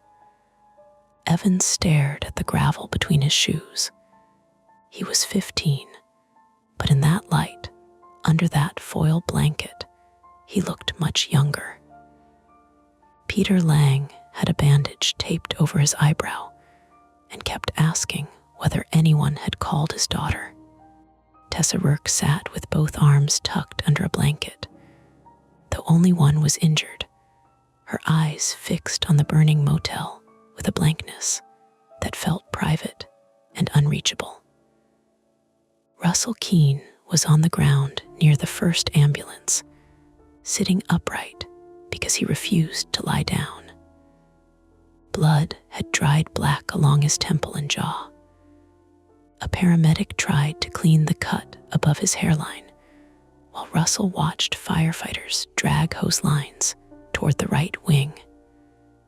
"I told him to stay away," Russell said suddenly. No one answered at first. Deputy Ortiz looked over from where she was speaking into her radio. Her signal had improved behind the motel, but every transmission still came with static. Russell said it again, softer. "I told Dale to stay away." Mara turned toward him. When he looked at her like he had forgotten other people could hear him. "After my uncle died, Dale's father, place was supposed to be split, but there were debts, back taxes, code violations. Wanted to reopen the rear section. Said weekly rentals, cash only, nobody would care." A firefighter shouted from the right wing. Another answered. Glass cracked somewhere inside the building. Russell flinched. "I boarded it up," he said. "Told him it wasn't safe." Deputy Ortiz came closer, rainwater dripping from the brim of her hat. "Mr. Keene, you need to wait until investigators can take a formal statement." Russell gave a weak laugh. "Formal." "Russell," she said. He looked up at her. She did not soften her voice exactly, but she made it steadier. "You can tell us once clearly when you've been checked by medical. Right now, don't guess. Don't fill in blanks. Do you understand?" He nodded. But later, of course, the blanks filled themselves in anyway. Not all at once. That would have been too merciful. The fire crews contained room 12 before the whole motel went up, though "contained" was one of those official words that made destruction sound tidy. Room 12 was gutted. Awning above it burned through and collapsed. Smoke damaged most of the right wing. The laundry room flooded knee-deep before the culvert was finally cleared with a county backhoe at dawn. Firefighters found the passage behind the plywood panel, and then the old rear units, which had not been demolished, not fully.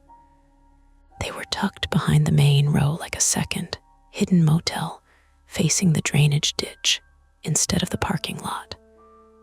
The rooms back there had numbers painted on concrete block walls. Other numbers too, not room numbers in any guest registry. Markings from an old renovation plan, according to the county inspector later. Section numbers, utility zones. Dale had turned them into a private map. That was what the sheriff's office told us. Dale Keene had been living off and on in the sealed rear units for months, maybe longer. He had a cot back there, canned food, a space heater, stolen tools, a cheap security monitor, and a mess of wiring that ran through conduits Russell thought had been disconnected years earlier. He had tapped power from the van's generator when storms knocked the motel's circuits out. He had learned how to make the old vacancy board flash specific combinations by feeding current into the damaged sign controller. A code, they said, not a haunting, not impossible. Just one man with time, resentment, and access to the places everyone else had stopped checking. Claire told police Dale had come to her room pretending there was a gas leak near the laundry. When she opened the door, Milo slipped out past him. Dale grabbed her, cut her arm when she fought, and tried to drag her toward the right wing. But Milo bit him hard enough that he dropped the room 12 key. Somehow, in the scramble, the key caught in the dog's collar wire. Claire got back into room 7 and threw the chain, but Dale had taken her phone and one shoe in the struggle. She had screamed when he tried to force the door, and then gone silent because he hissed through the crack that if she made another sound, he would set the room on fire with her in it. The dog was wet because he had been outside in the storm before getting back in through the door gap when Claire pulled him. That explanation made sense. It did not make the memory easier. Nina, Evan, Peter, and Tessa had all been taken in different ways over the previous 36 hours. Breakdowns, false maintenance knocks, offers of help. Dale chose people traveling alone or too tired to ask the right questions. He had not had them long, which the sheriff's office repeated several times, as if that qualified as comfort. One victim had fought hard enough that Dale panicked and moved them into the sealed rear passage instead of whatever plan he had imagined. When the storm intensified, when water began entering the old rooms, when the signs started shorting and flashing wrong or too often, his system collapsed. That was the official shape of it. A system collapsing. An unstable man cornered by weather, bad wiring, and his own choices. The sheriff's office searched the rear rooms for 3 days after the floodwater receded. They brought in cadaver dogs. They dug through collapsed insulation, warped paneling, soaked mattresses, rusted paint cans, and old guest furniture stacked like barricades. By the end of the week, they had not found additional bodies. They were careful with the wording. No additional remains were recovered, not there were no others. I noticed that. Mara noticed me noticing. We stayed at the hospital in Lebanon until mid-morning. Mara had a bruised knee and smoke irritation. I had a mild electrical injury. 2 cracked ribs made worse by stupidity, and enough muscle strain that the doctor used the phrase, lucky, twice, which made Mara go very quiet. My hand was cleaned, dressed, and wrapped. They kept me for monitoring, because shocks can do delayed things to a heart, and because Mara looked ready to physically block the door if they tried to discharge me too soon. She sat beside my bed in the emergency department, wrapped in a hospital blanket, hair drying in stiff waves around her face. A nurse gave her coffee in a paper cup. She held it, but did not drink. After a long while, she said, "I'm sorry." "For what?" "For saying you wait until choices get made for you." I looked at the ceiling tiles. One of them had a brown water stain shaped like a coastline. You weren't wrong. I was cruel. You were scared. So were you. That was harder to answer. The heart monitor beeped beside me, soft and regular, ordinary. Infuriatingly ordinary. I kept thinking about Mom, I said. Mara looked at me then. When Claire screamed, when the office locked, when we had to pick which bad thing to handle first, I swallowed. My throat tasted like smoke and hospital plastic. I kept thinking, this is what I do. I stand around trying to calculate the perfect move until there isn't one. Mara's face changed, but she did not interrupt. I should have called the doctor sooner, I said. She closed her eyes. Our mother's illness had lived between us for months, like a third sibling neither of us wanted to name. Not because one decision killed her. It hadn't. Real life is usually less clean and more punishing than that. But there had been delays, missed signs, practical excuses, my fear disguised as patience. Mara set the coffee down. I should have pushed harder too. You did push. Not enough. We sat with that because neither of us could repair it in a hospital room beside a curtain that smelled faintly of bleach. Finally, she said, "Last night, you moved. I also got electrocuted." "Yes, we're adding don't hit live wiring with metal to your growth plan." I laughed once, carefully, and it hurt less than I expected. The Subaru was towed from the roadside after dawn.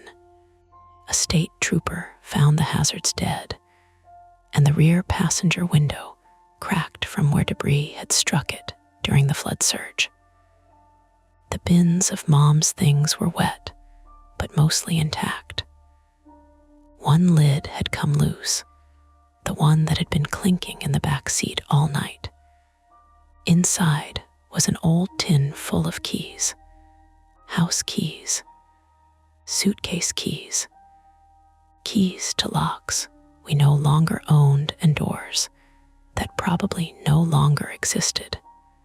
Mara opened it in the hospital parking lot 2 days later when my brother-in-law drove down to pick us up. She shook the tin once and made that same delicate metallic sound we had heard on the road. For some reason, that sound nearly undid her. She turned away from me and pressed the heel of her hand to her mouth. I did not tell her it was fine. I knew better by then. I just stood beside her until she put the lid back on. Russell survived. He was charged at first with obstruction and several code violations. Then more questions came, then lawsuits. Whether he had knowingly ignored Dale's presence in the sealed wing became the argument everyone wanted a clean answer to. Deputy Ortiz told us months later, unofficially and carefully, that Russell had reported break-ins twice that winter, but had not disclosed the full layout of the property to responding officers. Shame, liability, family loyalty, denial. Pick any one, and it still did not feel like enough. Claire kept Milo. That seemed obvious to me, but apparently police initially wanted to hold him briefly as evidence because of the key, and because Dale's blood was found on his muzzle. Claire refused so completely that even Deputy Ortiz did not try very hard. The dog left the hospital wrapped in a towel, tucked under Claire's good arm, his eyes black and furious at every stranger who came close. Nina and Evan returned to Kansas City. Peter's daughter drove through the night from Illinois. Tessa did not speak to reporters, which made me like her from a distance. For about 2 weeks, the Larkspur was on local news, then regional true crime podcasts, then message boards where strangers froze screenshots of the sign and argued about whether the impossible numbers had ever meant something more. Mara sent me one link. I told her not to send another. The motel was condemned in April. By June, the sign had been removed. Someone online bought it at a county auction, which felt obscene to me, but not surprising. People love souvenirs from things they did not survive. I saw a photograph of it later anyway.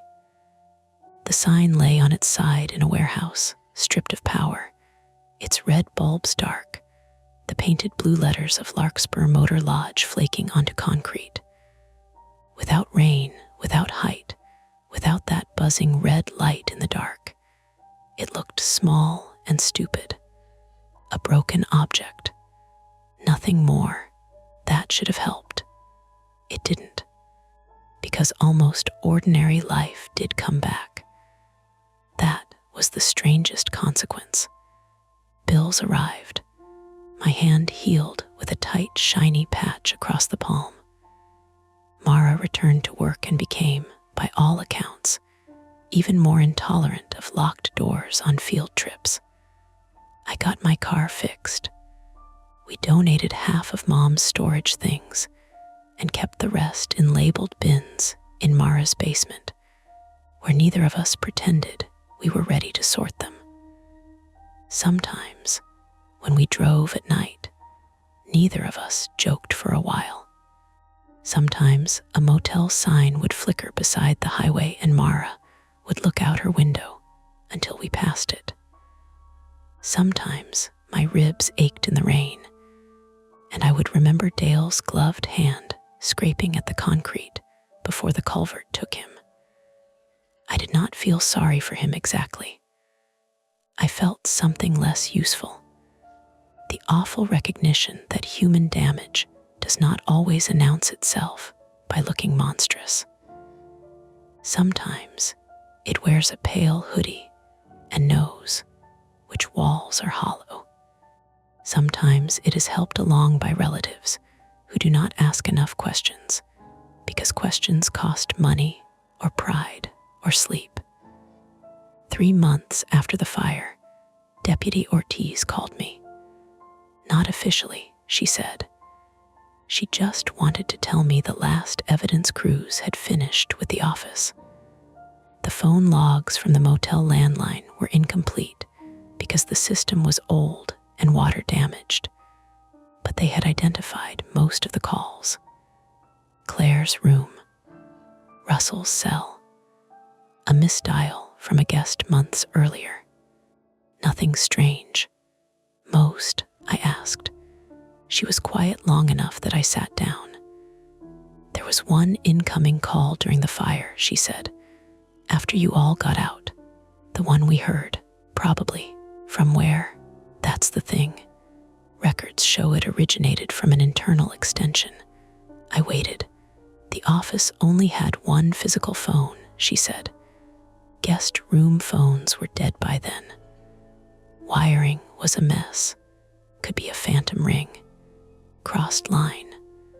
Water in the board. Happens. Her tone made it clear she wanted me to accept that answer.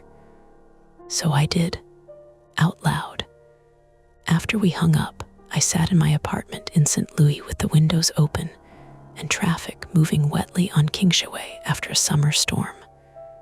A bus sighed at the curb. Somewhere downstairs, my neighbor's TV played too loud. My phone screen went dark in my hand.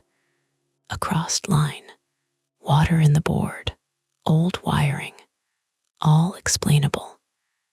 That was what made it stay. That's tonight's story. If it gives you chills, make sure to like, subscribe to Mia Horror Stories, and tap the bell so you never miss what's coming next. And if you're still brave enough, there are more dark tales waiting for you right here on the channel. Go watch another, if you dare. Welcome to Mia Horror Stories. To make it easier on your eyes, this video plays against a black screen, so you can close your eyes, get comfortable, and let the story take over. But don't relax too much, the ending might just catch you off guard. Stay with me until the very last word.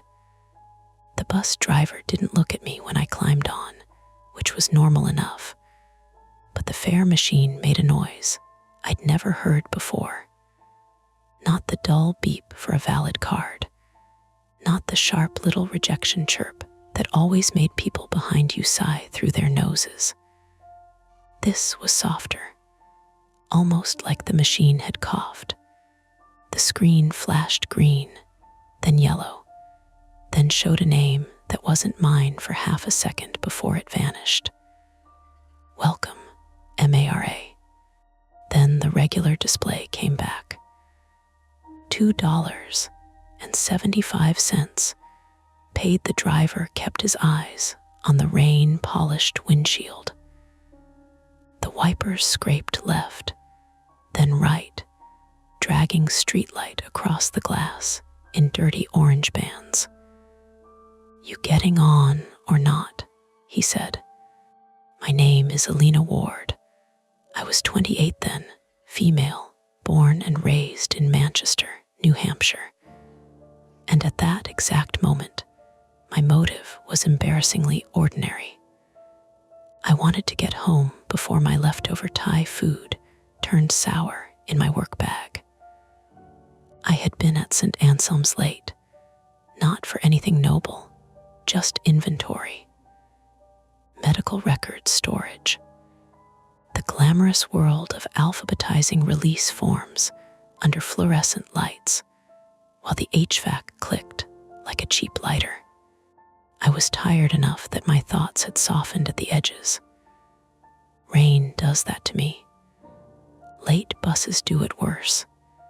"Yeah," I said, stepping past the fare box. "Sorry," the driver grunted. He was Frank Delaney, male, about 59, with a square build and a gray buzz cut under a red River Transit cap. I knew his name because it was printed on the little ID card clipped above his seat, and because I'd ridden his route before. He drove like someone trying not to remember the number of times people had blamed him for traffic. He had the posture of a man permanently braced for complaint. The bus was the 17, the last one running north toward Hooksett Road before the system folded itself up for the night. In Manchester, people call it a city, and it is, technically. But after 11:30 on a rainy Tuesday, it can feel like somebody switched off whole blocks by mistake. Elm Street still had life in it, a few bars glowing blue and red, a pizza place rinsing pans in the back, the Palace Theater marquee dripping water. But turn a corner, and there were only brick walls, closed blinds, wet pavement, and the hum of traffic on I-293 like a river you couldn't see. I took 2 steps down the aisle and stopped. At first, I thought the bus was empty. Then someone shifted near the middle. A woman sat by the window, hood up, face turned toward the glass. She had a paper grocery bag upright between her shoes, and the top of a leak drooped out of it like a green flag surrendering. Behind her, 2 rows farther, a young man in a dark peacoat stared at his phone, thumbs still, as if the screen had disappointed him personally. Near the back, someone in a yellow rain poncho had their head leaned against the pole, asleep or pretending to be. Normal. All of it normal, except none of them looked up. That was the part I noticed, and I hated that I noticed it, because noticing people too closely was something I'd been trying not to do for years. I have a habit of checking faces, strangers in windows, reflections in dark glass, people behind me in line. It started after my mother died when I was 17, because grief made me stupidly certain I'd spot her somewhere if I looked quickly enough. Later, it became something else. A little private defect. I could not enter a room without clocking exits, faces, hands. It made me good at my job and bad at parties. So I told myself, they're tired. It's raining. Nobody owes you eye contact. I moved toward my usual spot on the right side, 3 seats behind the middle door, where the heater vent under the wall sometimes breathed warm air if the bus was in a generous mood. My sneakers squeaked on the rubber floor. Bus smelled like wet wool, brake dust, and that faint plastic sweetness public transit gets when the windows have been shut too long. Outside, Hanover Street slid by in streaks. I dropped into the seat and pulled my bag onto my lap. The Thai food had leaked a little. Lemongrass and fish sauce curled up through the zipper, mixing unpleasantly with the smell of rain. I took out my phone. 11:41 p.m. 2 bars of service. A message from my younger brother, Nate, sent 40 minutes ago. Don't forget Dad's appointment tomorrow. He will pretend he forgot. I typed back, I know. 9:30, I'll call him. Then I deleted it. Then I typed, can you call him? I'm working late again. Deleted that too. The bus hissed at a stop near Bridge Street. Nobody got on. Nobody got off. Frank opened the doors anyway and let the rain noise in, a hard silver chatter against the curb. It lasted 5 seconds. Then the doors folded shut with a rubbery clap. The woman with the grocery bag coughed once. I looked up. Her hood had slipped back a little, and for a second I saw the shape of her cheek reflected in the window. Not her face directly, just the ghost of it layered over neon from a pharmacy sign. The reflection looked like me. Not exactly. That would be ridiculous. People resemble people all the time, especially in bad glass with rain running down it. Dark hair, pale skin, nose maybe a little like mine. The mind grabs patterns when it is tired. Looked back at my phone. My brother texted again. You alive? I wrote on bus. Almost home. 3 dots appeared, then vanished, then appeared again. The young man in the pea coat laughed under his breath. It was a small, dry sound, not amused so much as involuntary. I glanced over. His phone screen lit his face from below, and the resemblance I'd imagined in the woman's reflection stuck to him too for one nasty second. Same narrow jaw, same dark brows, same tired half-moon shadows under the eyes. My face, no, a face like my face. He looked up suddenly. I looked away so fast my neck clicked. There's a particular embarrassment in being caught watching someone on public transport. It makes you feel guilty even if you've done nothing more than glance. I fixed my eyes on the ad above the opposite windows. A smiling dentist held up a whitening tray. Under him, in blue letters, your best self is waiting. The bus lurched forward. My phone buzzed. Nate, gross. Last bus, me, yeah. Nate, take Uber next time, me. With what money? Nate, good point. Don't get murdered. I smiled despite myself. That was Nate. 24, male, technically Nathaniel Ward, though nobody called him that unless he had done something bureaucratically inconvenient. He lived in Portland, Maine, worked part-time at a kayak rental place, and part-time at avoiding adulthood. He loved me in the irresponsible way younger brothers sometimes do, sending jokes because sincerity made him itchy.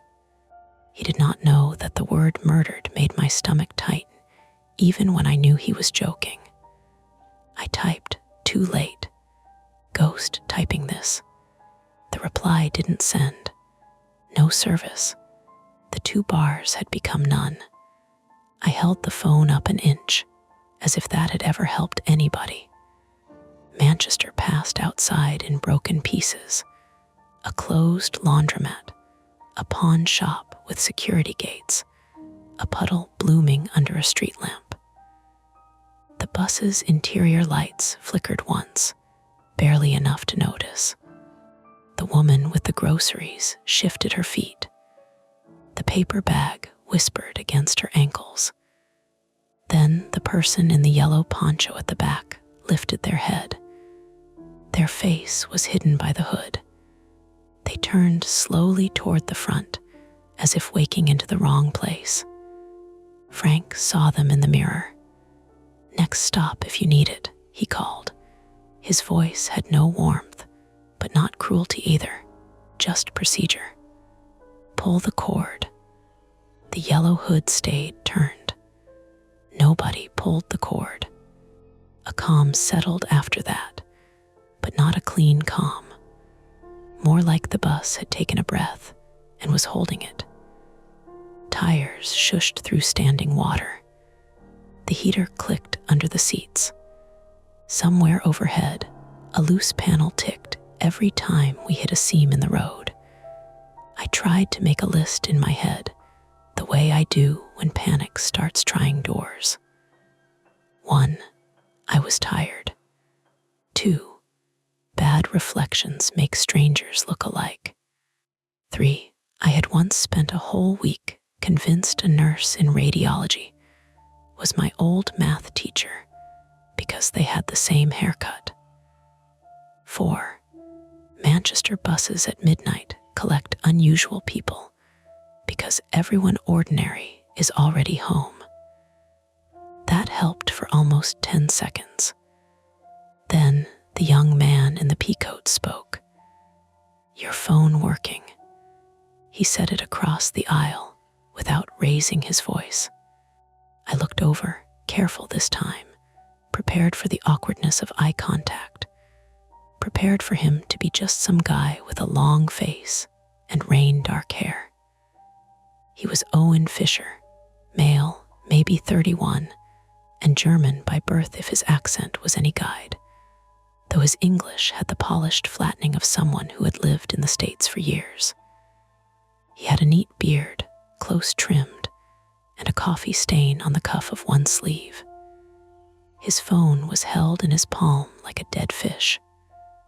"No," I said, "just dropped." "Mine too." He tapped the screen. It said emergency calls only, then nothing.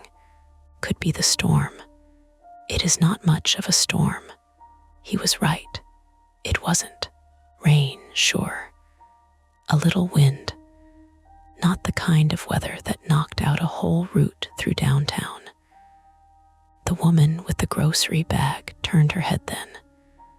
Slowly, as if she had been listening and decided listening was no longer enough. Her name, I learned later, was Claire Haskins, female, 46, from Concord originally. A home health aide coming off a double shift. In that moment, she was only a tired woman with damp curls stuck to one cheek, and a carton of eggs visible through a tear in her bag. She looked at Owen, then at me. "I've got no service either," she said. Her voice had a smoker's rasp, though I didn't smell cigarettes on her. Peppermint gum, maybe. Hand sanitizer. Rain. "Probably nothing," I said too quickly. Claire gave me a look, not hostile, measuring.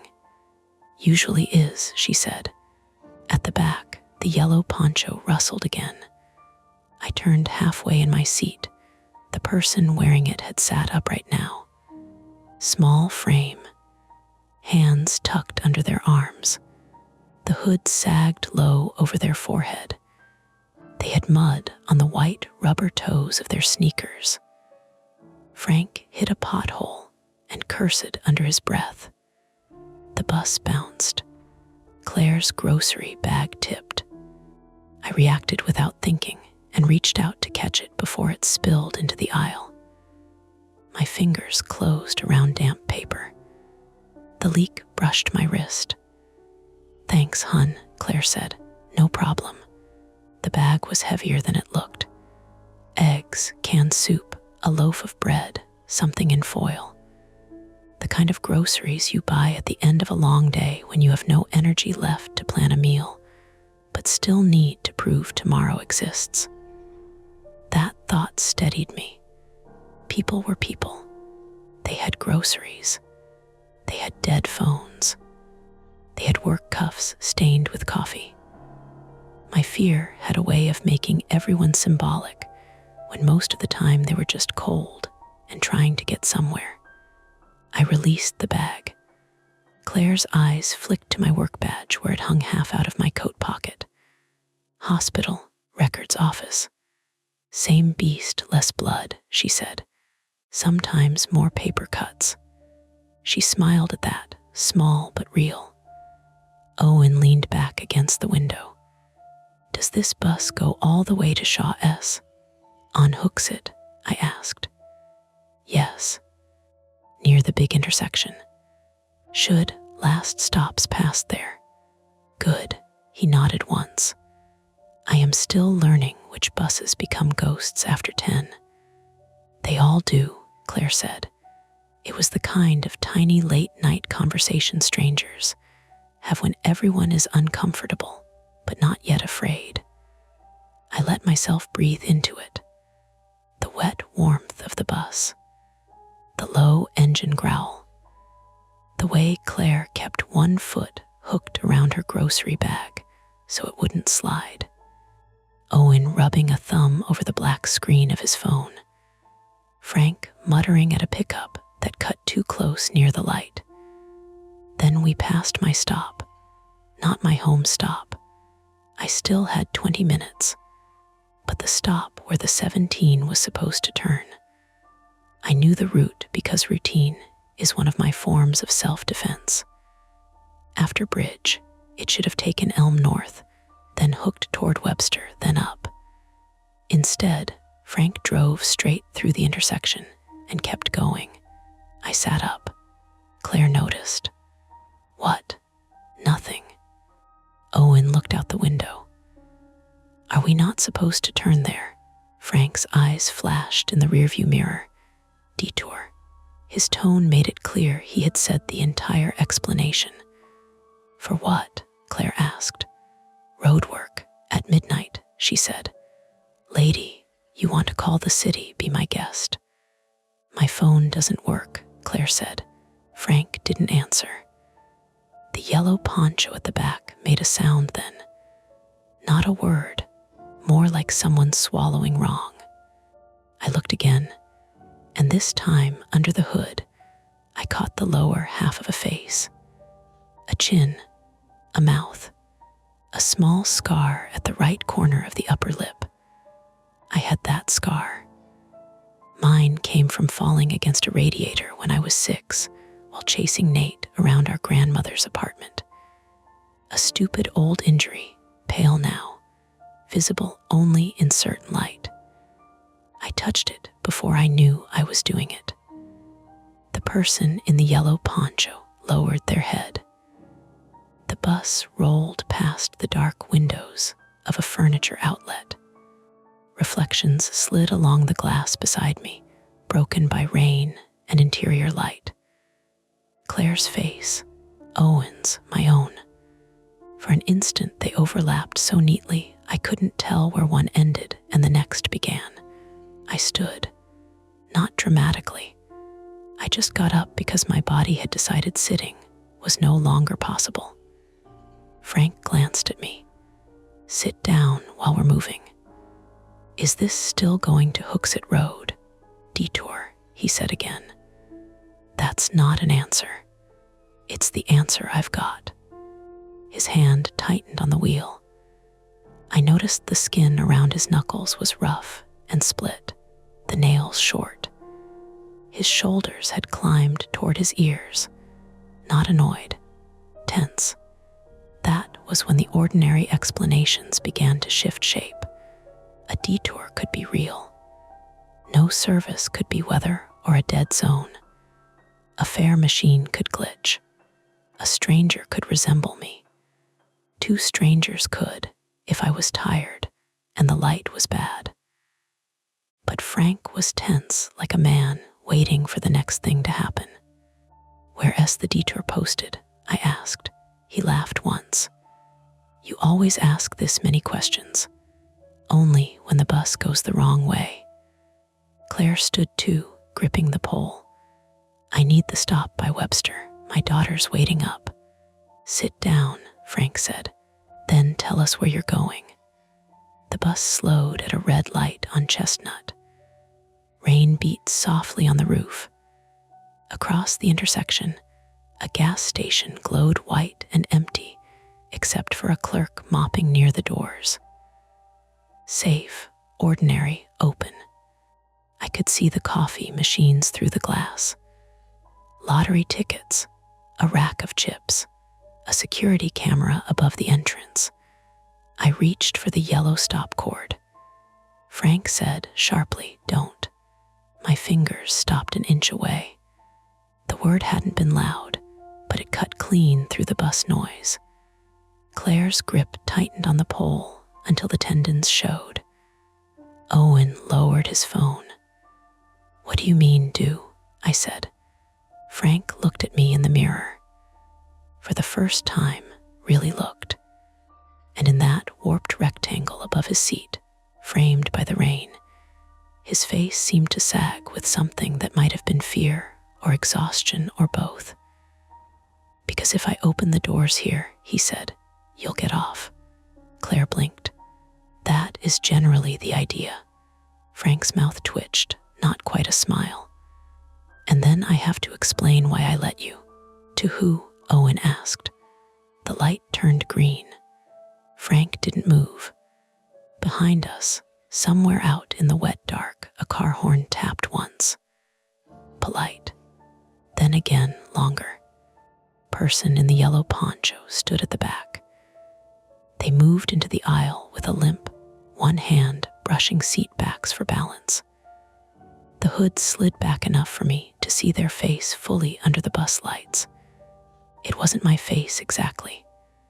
It was close enough that my mind refused the difference at first. Same scar, same dark hair, same brown eyes, but younger by maybe 10 years, thinner, with a yellowing bruise along the jaw and a strip of medical tape on the side of the neck. Claire made a soft noise beside me. Owen muttered something in German. The girl in the poncho looked past all of us toward Frank. "Please," she said. Her voice was rough, scraped down to almost nothing. Frank closed his eyes for half a second. When he opened them, he reached toward the door lever, then stopped with his hand hovering over it. The gas station doors slid open across the street. The clerk stepped outside with a mop bucket, looked at the bus sitting through the green light, and frowned. We had a choice then. A simple one, at least on the surface. Stay on the bus with the driver who wouldn't explain the detour, and the injured girl who looked enough like me to make my teeth ache. Or pull the cord, force the doors, and step out into the rain under the bright gas station canopy, where there were cameras and a clerk, and maybe a phone that worked. My hand was still near the cord. Frank watched me in the mirror. "Don't make me choose for you," he said. And the bus waited in the intersection, engine idling, wipers scraping time into pieces. Frank's hand stayed above the door lever like the metal had gone hot. Outside, the gas station clerk had stopped pretending to mop. He stood under the canopy in a blue windbreaker, one hand on the yellow bucket handle, watching us through the rain. The bus sat halfway past the stop line, with its engine grumbling through the floor. A car behind us leaned on the horn, not angry at first, then absolutely angry, the sound flattening against the wet buildings. "Open it," Claire said. Frank didn't look at her. "Sit down." She said, "Please," Claire snapped. pointing toward the girl in the yellow poncho. "Look at her. She's hurt." The girl flinched at the attention and pulled the poncho tighter around her throat. Under the yellow plastic, the strip of medical tape on her neck was already lifting at one corner. There was a faint pink line beneath it, like an IV site or a scratch that had been covered too quickly. Her lips were cracked. Rainwater dripped from the edge of her hood onto the rubber floor in slow, dark dots. Owen had moved into the aisle too, careful and measured, one hand braced on the rail. "Driver," he said, the word too formal for the moment. "You cannot keep passengers on board against their will." Frank let out a breath through his nose. "You want to quote law at me? Do it later." "We will do it now," Owen said. I still had my hand near the stop cord. The plastic sleeve around it was tacky with old fingerprints and bus dust. It would have taken one tug, a tiny motion, the kind you do without thinking when your stop comes up. But Frank's warning sat in my ear. "Don't make me choose for you. There are fears that arrive loud, with teeth." Mine usually came disguised as responsibility. A broken machine, a confused person, a route going wrong. And suddenly, I was 17 again, standing in a hospital corridor with a paper cup of coffee going cold in my hand, while adults looked at me like I should know what decision came next. My mother had been unconscious. My father had been useless in a chair. Nate had been crying into his hoodie. A nurse had asked me about a form.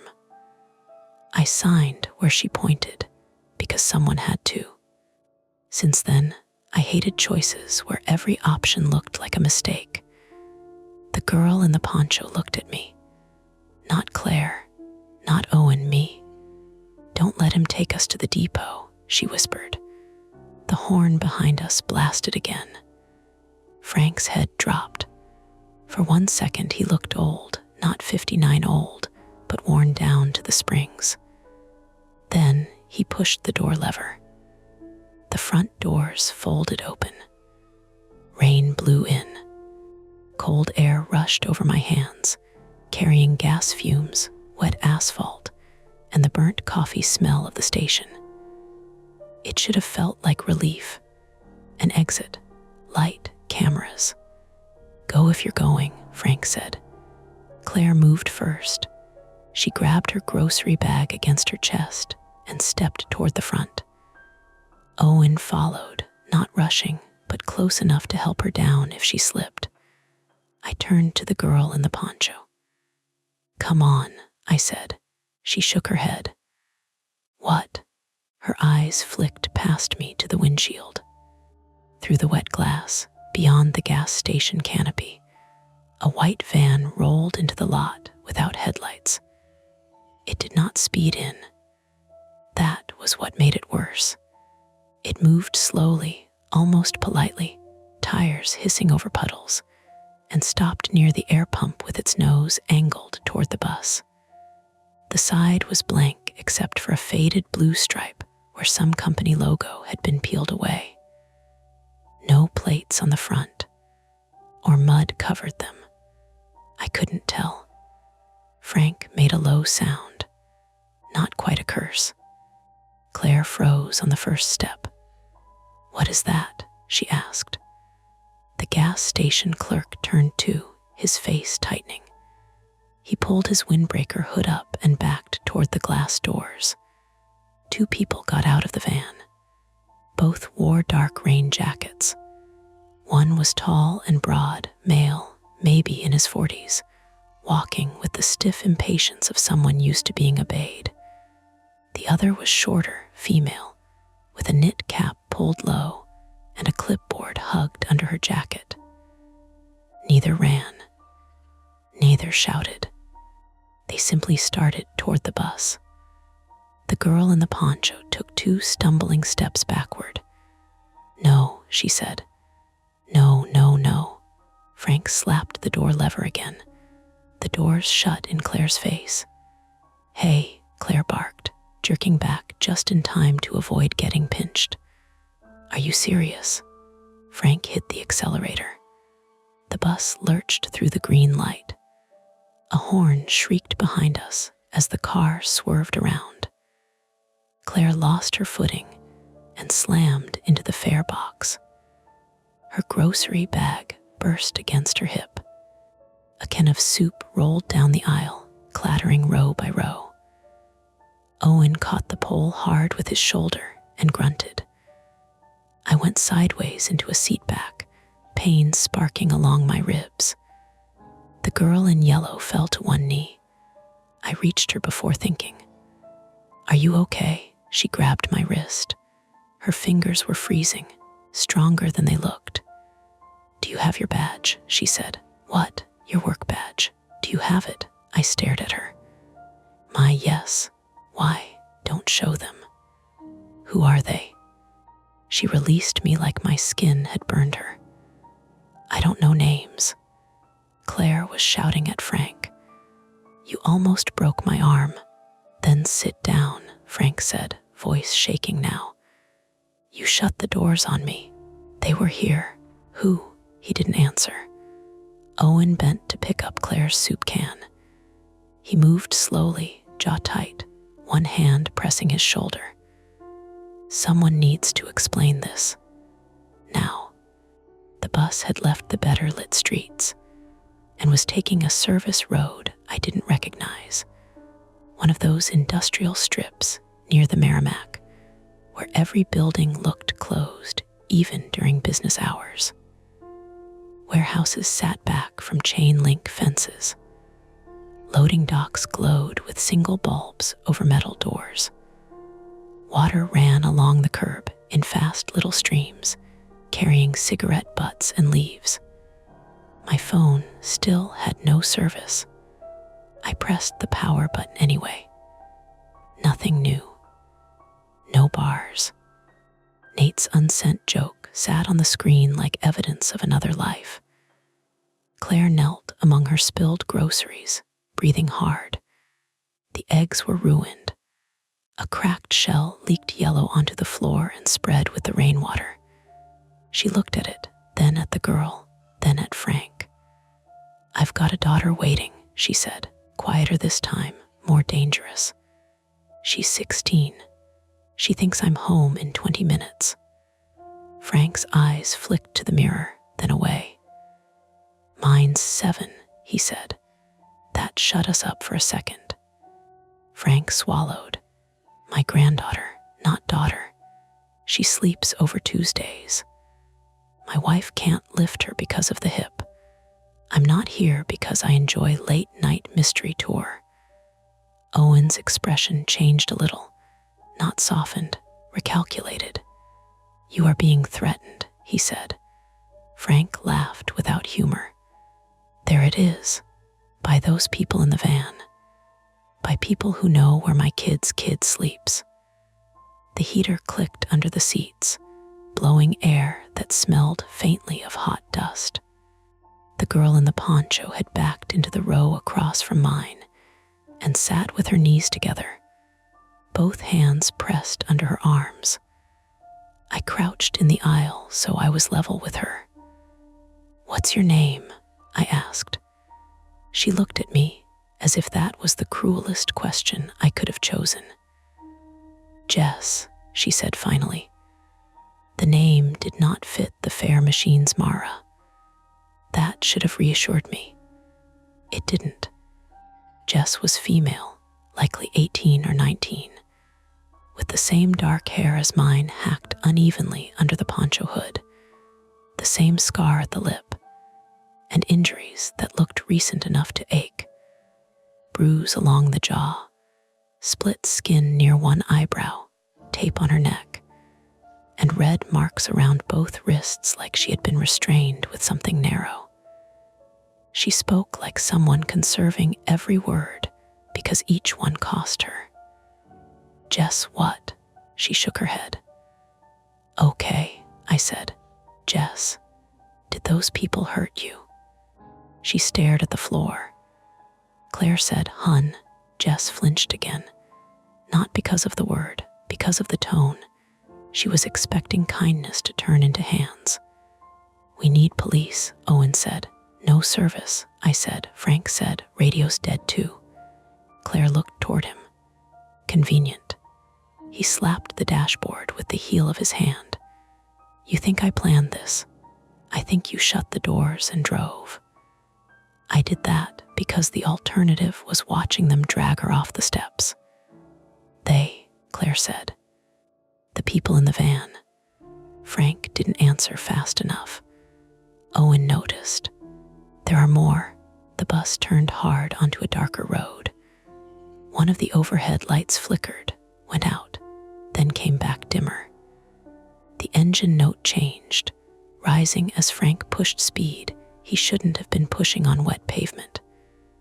Route dispatch called me at 11:20, Frank said. Private number, which dispatch never uses, so before you ask, yes, I knew it was wrong. Man said a passenger would get on downtown wearing yellow. That I was to take the bus out of route to the old maintenance depot on Canal. No stops, no calls. If I did that, everybody went home. If I didn't, they had my address. Why not call police immediately? Owen asked. Frank's mouth tightened. Because 5 minutes after the call, my wife texted me a picture of our porch. He tapped the dash where his phone sat in a cradle. The screen was black. She said someone had left it in the mailbox. What picture? Claire asked. My granddaughter's backpack. Rain snapped against the windshield. The wipers beat it aside and it came back. Beat, come back, beat, come back. That was the concrete thing then, not faces, not strange reflections. A child's backpack on a porch. A driver forced off route, a hurt girl on a bus. People in a van moving with purpose. A time limit. How far is the depot? I asked. Frank glanced at me. 8 minutes if I keep moving. And if we don't go, then I don't know what happens to my family. And if we do. He didn't answer, just said, they'll separate us. The words were barely audible over the engine. What do you mean? I asked. Her gaze lifted to me. They need the right one, Owen stared. The right what? Jess looked at me, then at Claire, then at the dark windows where our reflections rode beside us. The right face, she said. Claire made a sharp sign of the cross motion before catching herself, embarrassed. No, I don't like that. It's not ghosts, Jess said, with sudden heat. Don't make it easier for yourself. That hit harder than any scream would have. The bus jolted over railroad tracks. My teeth clicked together. Somewhere under us, metal scraped metal with a long, ugly groan. Frank cursed and eased off the accelerator. What was that? Owen asked. Nothing. It did not sound like nothing. The bus wobbled. Frank fought the wheel, corrected, and slowed. A warning tone started from the dashboard. 3 flat beeps, repeated. Brake air pressure, maybe. Engine fault. Something mechanical enough to kill us without caring who anyone looked like. Frank's face changed. No, he said, the same way Jess had said it at the gas station. What? Claire demanded. He slapped a switch. The warning continued. The bus slowed again. The engine coughed, not stalled, strained. Frank pulled toward the curb beside a row of closed auto body shops. Their signs were dark. A line of wrecked cars sat behind a fence, silver tarps shivering over smashed windshields. There were no people, no open doors, No useful light except the bus's own interior glow and a flickering sodium lamp half a block away. The bus stopped with a sigh of brakes. "Why are we stopping?" Claire asked. "Because if I don't, we may lose brakes entirely." The word brakes rearranged everyone. Owen stepped forward. "You said 8 minutes." "I know what I said." Jess stood too fast and grabbed a pole, swaying. "We can't stop here." Frank jabbed at the dashboard. "You want to steer a 40-foot bus with no brake pressure in the rain. Can you fix it?" I asked. He looked at me. "Maybe. If it's the reserve tank valve. Maybe not. I need to check the rear panel." "Outside," Claire said. "No, from the spa upstairs." Frank pushed himself out of the seat, anger covering fear badly. "Yes, outside." The white van's headlights appeared in the distance behind us. For a second, they were just twin smears in the rain, low and pale. Then they dipped over the tracks and straightened onto the road. Frank saw them in the mirror. Nobody spoke. The beeping from the dashboard kept going. 3 notes. Pause. 3 notes. Pause. Jess backed away until her shoulders hit the side window. They followed. Owen moved toward the emergency exit instructions posted by the middle door. "We leave." "Where?" Claire asked. "It's warehouses and fences." "The gas station was better," Owen said. "Yeah, and the van was there too. We cannot stay trapped inside a broken bus." Frank grabbed a heavy flashlight from beside his seat. "Listen to me. If I can reset the valve, we keep moving. 2 minutes." "We don't have 2 minutes," Jess said. The headlights were closer now. I looked down at my phone. Still nothing. Then I remembered my work badge. Not the badge itself, the back of it. At St. Anselm S, all employee IDs had a tiny printed emergency number for security. And beneath that, in the plastic sleeve, I kept an old paper bus transfer. Not useful, but next to it was the small metal key I used for file cabinets because I'd forgotten to return it before leaving. Thin, squared, sharp at one edge. A key can cut tape, pry plastic, scratch paint, maybe open an emergency panel if the latch was cheap. My brain reached for tasks because tasks were easier than terror. "Frank," I said, "does the bus have an emergency radio or tracker?" "Tracker's automatic. So dispatch knows where we are. If dispatch is dispatched tonight."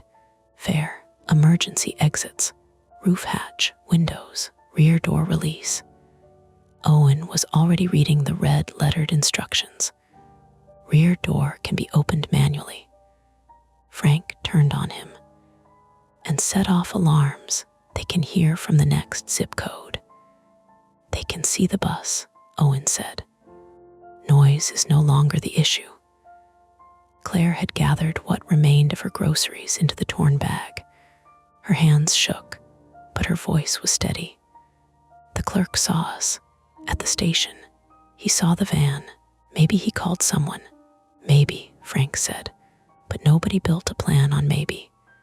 The van slowed behind us, still half a block away.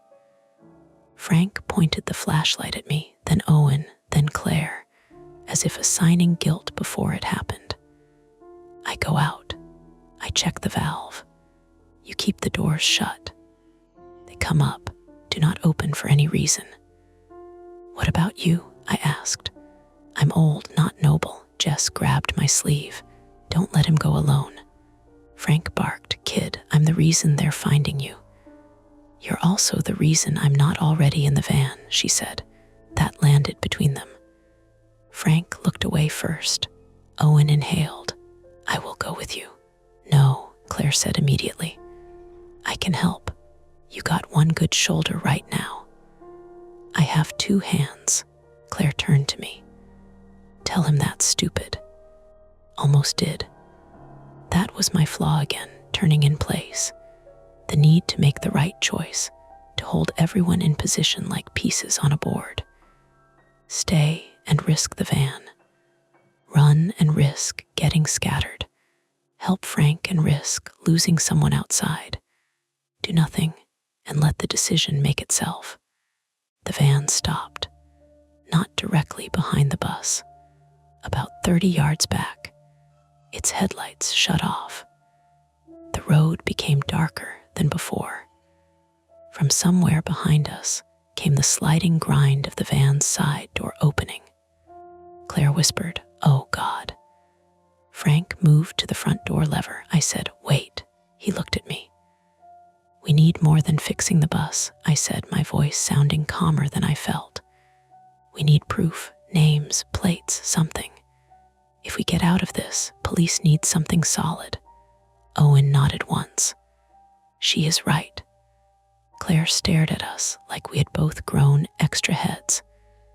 "You want to collect evidence now?" "I want this to not become our word against nobody," I said. The truth was uglier. I wanted a reason to act that didn't require trusting my instincts, because my instincts had been wrong before. My instincts had told me my mother would wake up if I signed the right form. My instincts had told me to keep my father's life running because collapse was worse. My instincts had turned strangers' faces into threats for years. So I wanted evidence, a plate, a voice recording, anything I could hold up later and say, "See." I wasn't imagining it. Frank's eyes softened for half a second. Maybe he understood. Maybe he just needed somebody else to make a plan. "Fine," he said, but fast. My phone camera still worked without service. I opened it. The screen showed grainy darkness through the rain-streaked bus windows. The van was a pale rectangle. Useless. "Kill the interior lights," Owen said. Frank hesitated. "Do it," I said. The lights went out. The bus changed instantly. Outside became visible. Inside became reflection and breath. Claire's shape crouched near the seats. Jess beside her, yellow poncho dull now, no longer bright. Owen's face a pale oval near the middle door. Frank at the front, flashlight off, hand on the lever. The van was clearer without the glare. 3 figures stood beside it now.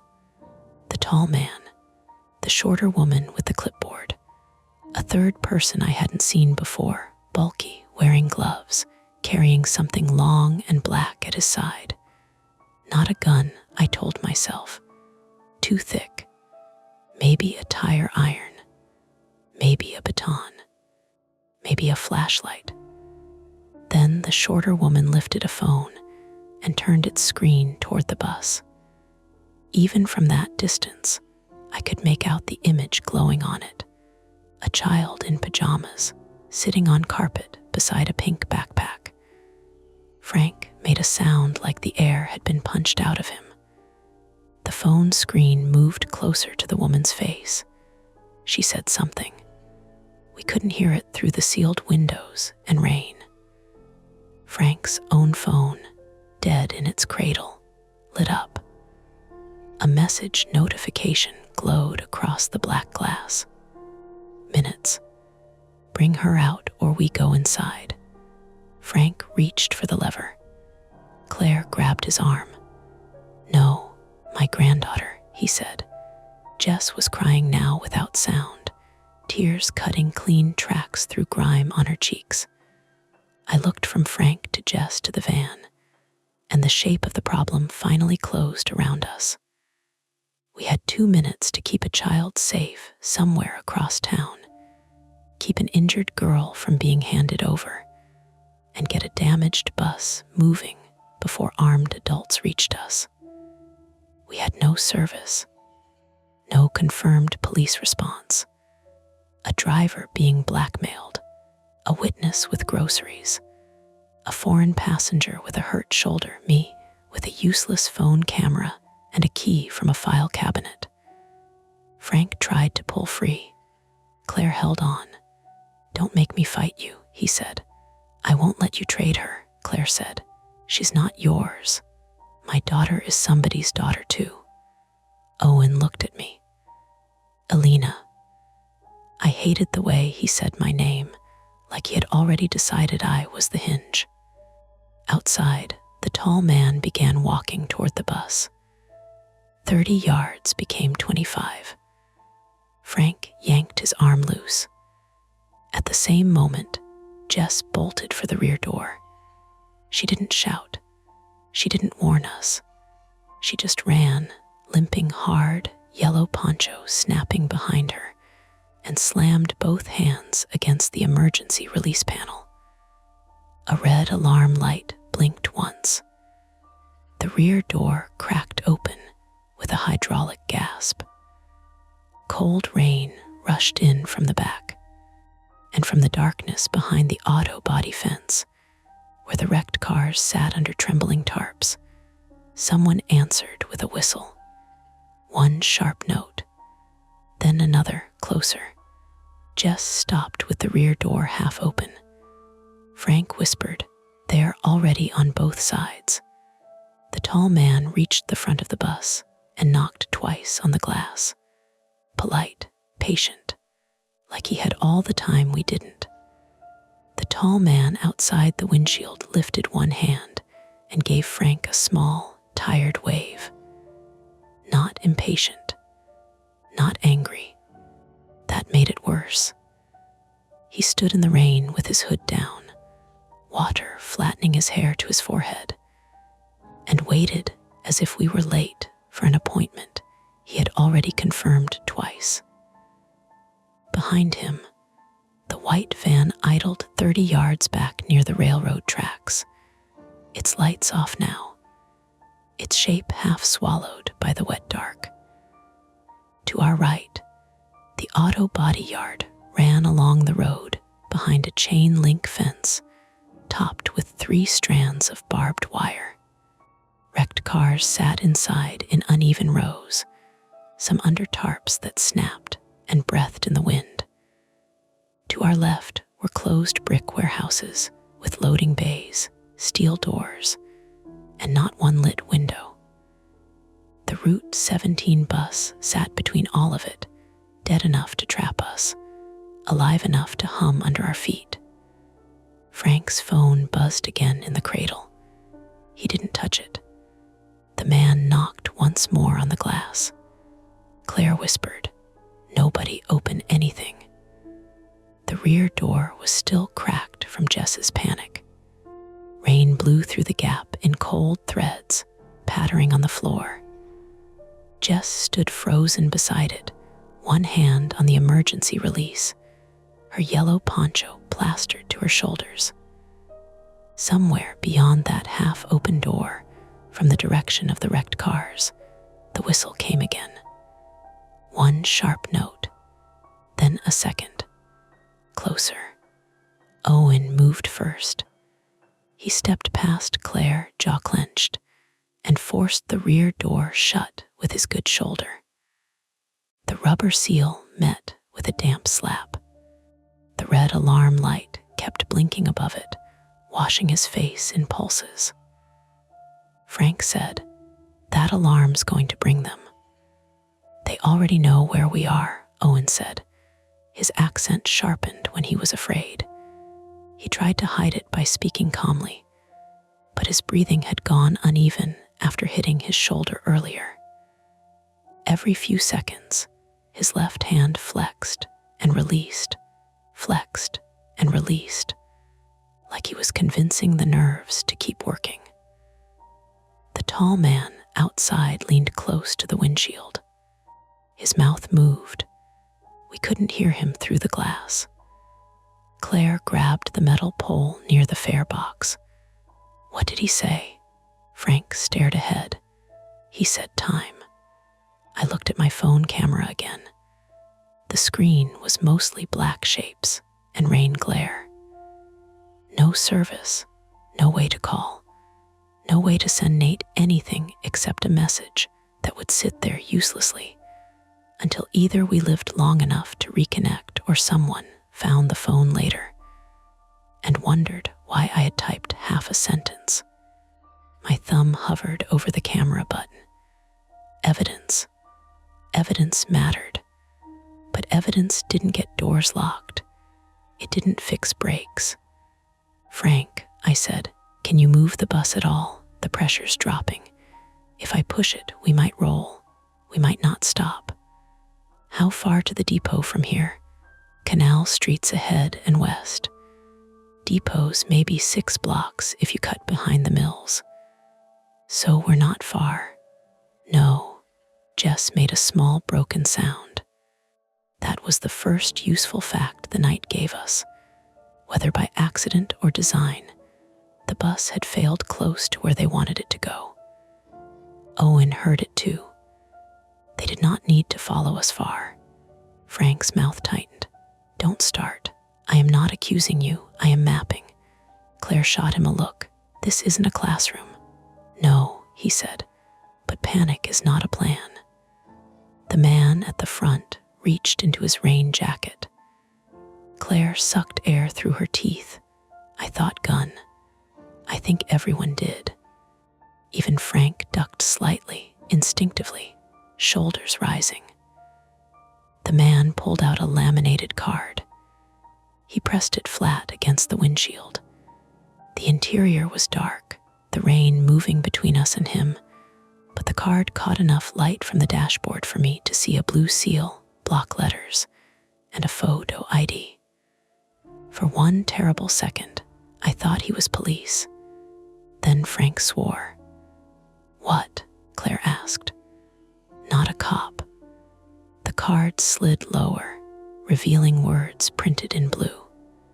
Merrimack Valley Transit Emergency Contractor. Owen laughed once, breathless and bitter.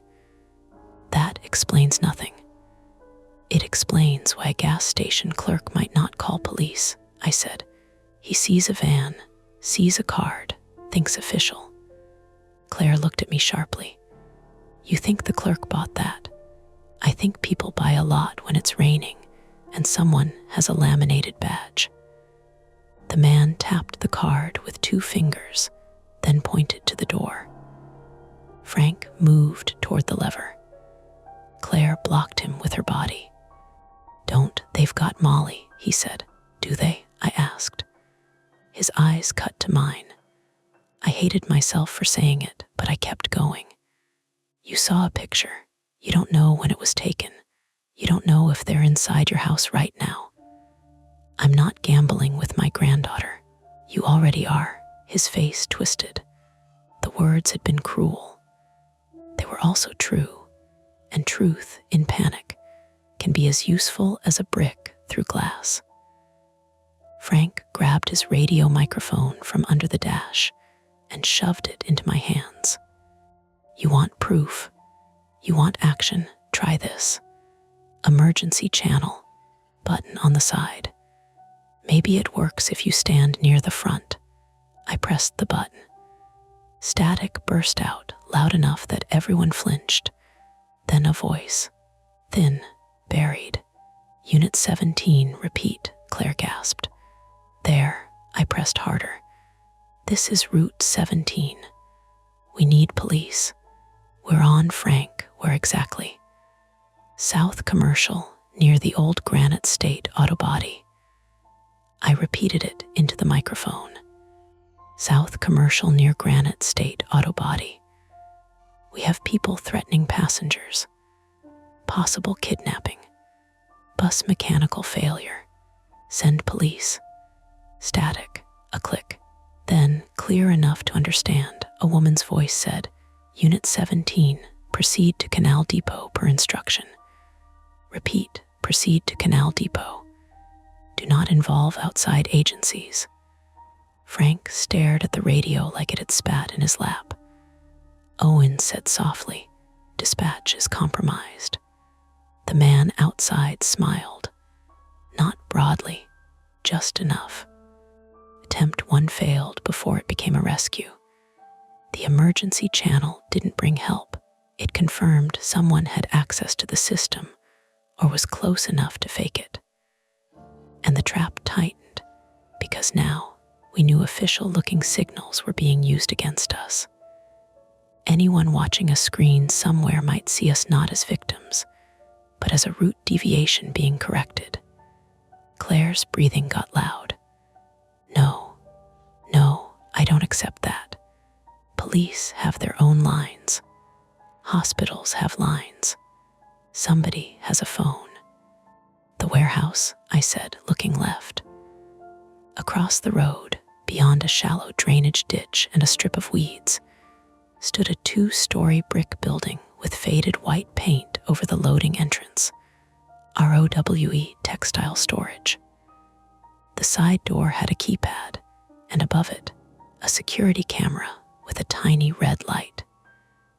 Cameras meant power. Power meant maybe an alarm panel, maybe a landline, maybe a night guard. It's closed, Owen said. Closed doesn't mean empty. Frank looked between the windshield and the warehouse. You'll never make it. The tall man outside stepped away from the bus and looked back toward the van. The shorter woman with the clipboard had started forward too. The bulky person was no longer visible. That mattered. We don't all go, I said. 1 or 2. Claire shook her head. No splitting up. We are already split, Owen said, nodding toward the front and back. They have both sides. Jess was watching me again. Her eyes kept finding mine, then dropping away like she was ashamed to need me. I can get to the warehouse, I said. Claire immediately said, absolutely not. Why you? Owen asked. Because I'm closest to useless otherwise. That is not an answer. It's my answer. But the real reason was uglier and smaller. I could not sit in the bus and wait while someone else made the choice. Waiting had always been my worst talent. It gave fear too much room. Frank pointed to the middle door. Manual release opens quieter than the rear. There's a drainage ditch, then a chain between bollards. Cross there, stay low along the parked trailers, then to the side door. You know the layout pretty well, Claire said. I've driven this road 15 years. Sure, he didn't defend himself. He didn't have the energy. Owen stepped beside me. I come, with your shoulder, with my legs. Claire cursed under her breath and shoved the dented soup can into her coat pocket. Fine. Then I'm not staying up front with him alone. Frank barked. You think I'm going to sell you for parts? I think desperate men do desperate things. He had no answer for that either. Jess whispered, I'll go. No, I said too quickly. Her expression hardened. You don't get to choose for me. The words landed because they were exactly what Frank had said in another shape. Don't make me choose for you. Don't choose for me. The whole bus had become a room full of people trying not to be responsible for one another and failing. You can barely stand, I said softer. I know where they don't look. That stopped me. What does that mean? Jess's fingers moved to the tape on her neck. She pressed the edge down. They watch faces, doors, cameras. They don't watch low, Claire stared. Low, Jess crouched slightly, one hand on the seat back. Under, between cars. Drainage. Places people think are too dirty. The whistle from the auto yard came again, almost playful.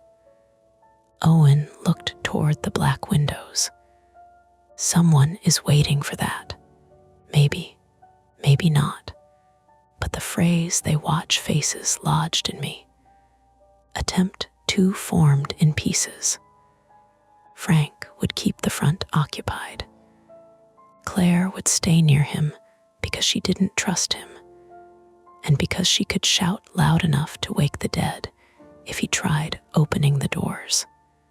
Owen and I would slip out the middle door, use the side of the bus as cover, cross to the warehouse, and try the keypad door or camera intercom. Jess would stay put. That was the plan for 4 whole seconds. Then Jess took my sleeve again. "Your badge," she said. "What about it? The white one with the blue stripe." I looked down. My St. Anselm's badge had turned outward. My photo stared up at me from a plastic sleeve, tired, flat-lit, hair tucked behind one ear. Under the hospital logo were my name and department. Jess's face did something strange when she saw it fully. Recognition, but not of me, of the object. "They had those," she said. "Who?" "The women in the room." Claire said. "What room?" Jess swallowed. "Not now." "No," Claire said, voice rising. "Very much now." But there was no time. The shorter woman with the clipboard had reached the front of the bus. She stood beside the tall man and held up her phone again. The child's image glowed faintly. Frank gripped the steering wheel hard enough that his arms trembled. I tucked the badge inside my coat.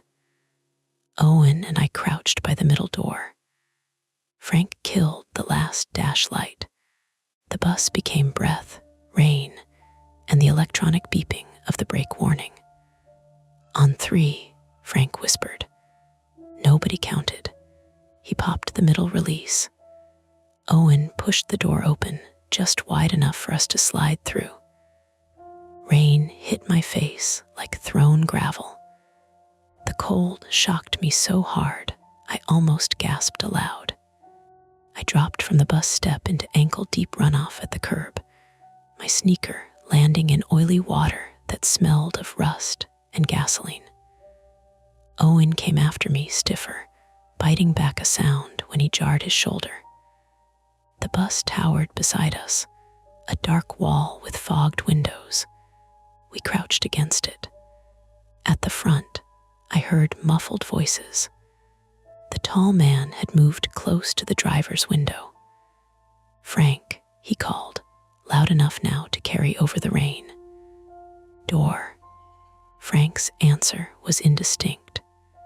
Wind touched my arm and pointed across the road. Drainage ditch. 2 parked semi-trailers near the warehouse. Side door under the camera. We ran low. The road seemed wider than it had from inside. Halfway across, my foot slipped on painted lane marking and my knee hit asphalt. Pain flashed hot and immediate. Owen grabbed the back of my coat and hauled me up before I fully fell. We made the ditch and stumbled through weeds that slapped wet against my shins. Behind us, someone shouted, not at us, at the bus. Good, we ducked behind the first trailer. Its metal side ticked with rain. My knee throbbed, warm under my jeans. Owen leaned against the trailer, breathing through his mouth. "You okay?" I whispered. "No, can you move?" "Yes." We pushed along the trailer toward the warehouse door. The camera above it had a red light. I waved both arms once, then pointed desperately back toward the bus. Nothing happened.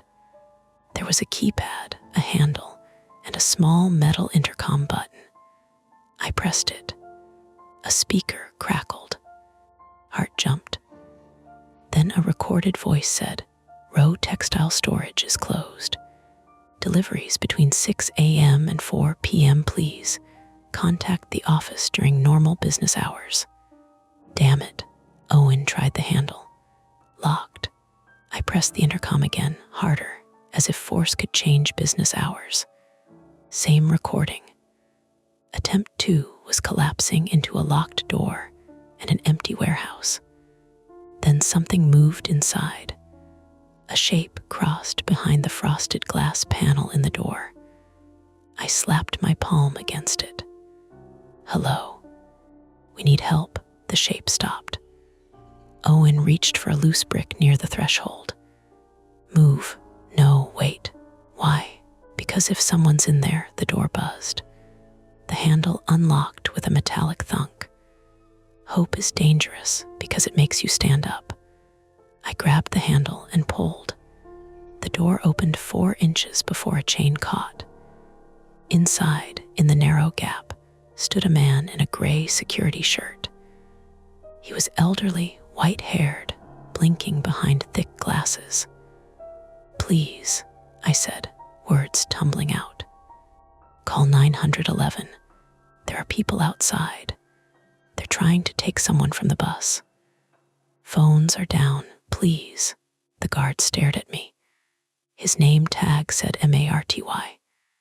He looked over my shoulder toward the road. Then he said, "You're not supposed to be here." Owen stepped forward. "Sir, call the police." Marty's eyes moved to Owen, then back to me, his gaze fixed on my face. Not recognition, something like alarm.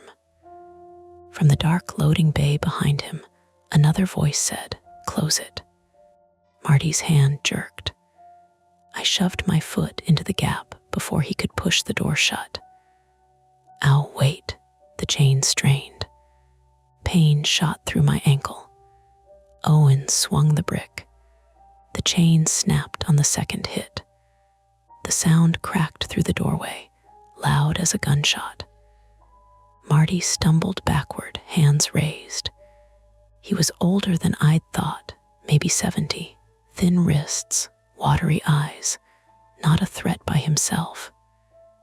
The terror on his face was real. Behind him, the loading bay opened into rows of shrink-wrapped pallets and hanging dust sheets. A battery lamp glowed on a folding table. Beside it sat a handheld radio, a paper coffee cup, and 3 laminated badges like the one the man had pressed to the windshield. The same fake emergency contractor cards. Owen saw them too. Marty whispered, "I told them I wouldn't touch anybody." The misdirection broke open then. For 3 seconds, I had thought he was another kidnapper. A man in a locked warehouse, closing the door on us, hiding behind official badges. But his hands were shaking too hard. His eyes kept flicking to a phone on the table where a text thread glowed. I stepped inside enough to read the last message. "Keep door locked. Bus will pass. Do not call anyone. Your son's parole officer gets the file if you interfere." Marty wasn't the trap. He was another piece caught in it. "Landline," I said. "Do you have one?" He pointed weakly toward a little office at the back. Owen grabbed the radio from the table. "Can this reach police?" "Company channel only," Marty said. "They listen." Of course they did. A shout came from outside, not from the bus, from nearer. I turned. Through the open warehouse door, past the trailers, I saw the bulky third figure crossing the road toward us, black object in hand. It was not a gun. It was a bolt cutter. That was almost worse. "They saw us," Owen said. "We ran for the office." The warehouse smelled like damp cardboard, machine oil, and old heat trapped in insulation. Our shoes slapped concrete. My knee buckled once, and I caught myself on a pallet wrapped in plastic. The office door was ajar. Inside were a desk, a rolling chair, a microwave, a calendar from 2 years ago, and a beige wall phone. I lifted the receiver. Dial tone. I nearly cried. I pressed 9 first out of old office habit, then 911. The line clicked. A recorded voice said, "All circuits are busy. Please try your call again." No, I slammed the hook and dialed again. Same recording. Owen grabbed the receiver after me and dialed something else. "Local police direct," he said, more to himself than me. "Busy." He tried again. "Busy." From the warehouse floor, Marty shouted, "I'm sorry." Then a crash. The side door flew open fully. The bulky figure entered first, bolt cutters hanging from one hand. Behind him came the shorter woman with the clipboard, rain shining on her knit cap. She looked smaller indoors, almost ordinary, like someone you might see arguing about insurance at a clinic desk. "Step away from the phone," she called. Owen put the receiver down slowly. I looked around the office for another exit. There was a narrow window above a filing cabinet, wired glass, probably painted shut. The desk had scissors in a mug, a stapler, a box cutter with a rusted blade. My hand closed around the box cutter. The woman saw. "Alina," she said, "don't." My name in her mouth was the point of no return before the actual one. I had not told her my name. Owen heard it too. His face turned toward me, pale and wet. "Who are you?" I asked. She didn't answer. She didn't need to. The clipboard hung at her side, paper covered by a plastic sheet. I saw only fragments from where I stood. A printed grid, headshots, names. One of the photos was mine. Another was Jess. Another face looked like Claire in bad light. Another might have been me at 45. The woman followed my gaze and tucked the clipboard under her arm. "Come back to the bus," she said. "No one has to get hurt in here." From outside, the Route 17's horn blasted. Long, continuous, Frank, Claire, Jess. The sound shook dust from the office ceiling. The woman with the clipboard turned her head just enough to listen. The bulky man did too. Owen moved in that half second. He shoved the rolling chair hard into the bulky man's knees. The man stumbled, bolt cutters clanging against the concrete. I grabbed Owen's sleeve and we ran, not toward the side door, but deeper into the warehouse, between pallets, under plastic sheeting that slapped wetly against our faces. Behind us, the woman shouted, "Do not let her reach the yard, the yard."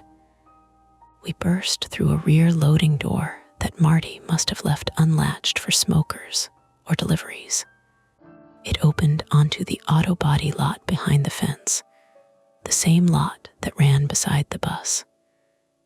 Wrecked cars crowded the muddy ground. Tarps snapped. Rainwater poured off crushed hoods. Beyond the rows of vehicles, I could see the bus through the fence, its horn still blaring, front door now open.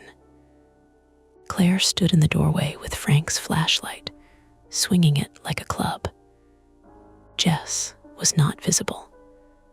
Frank was in the driver's seat, one hand on the horn, the other fighting the dashboard switches.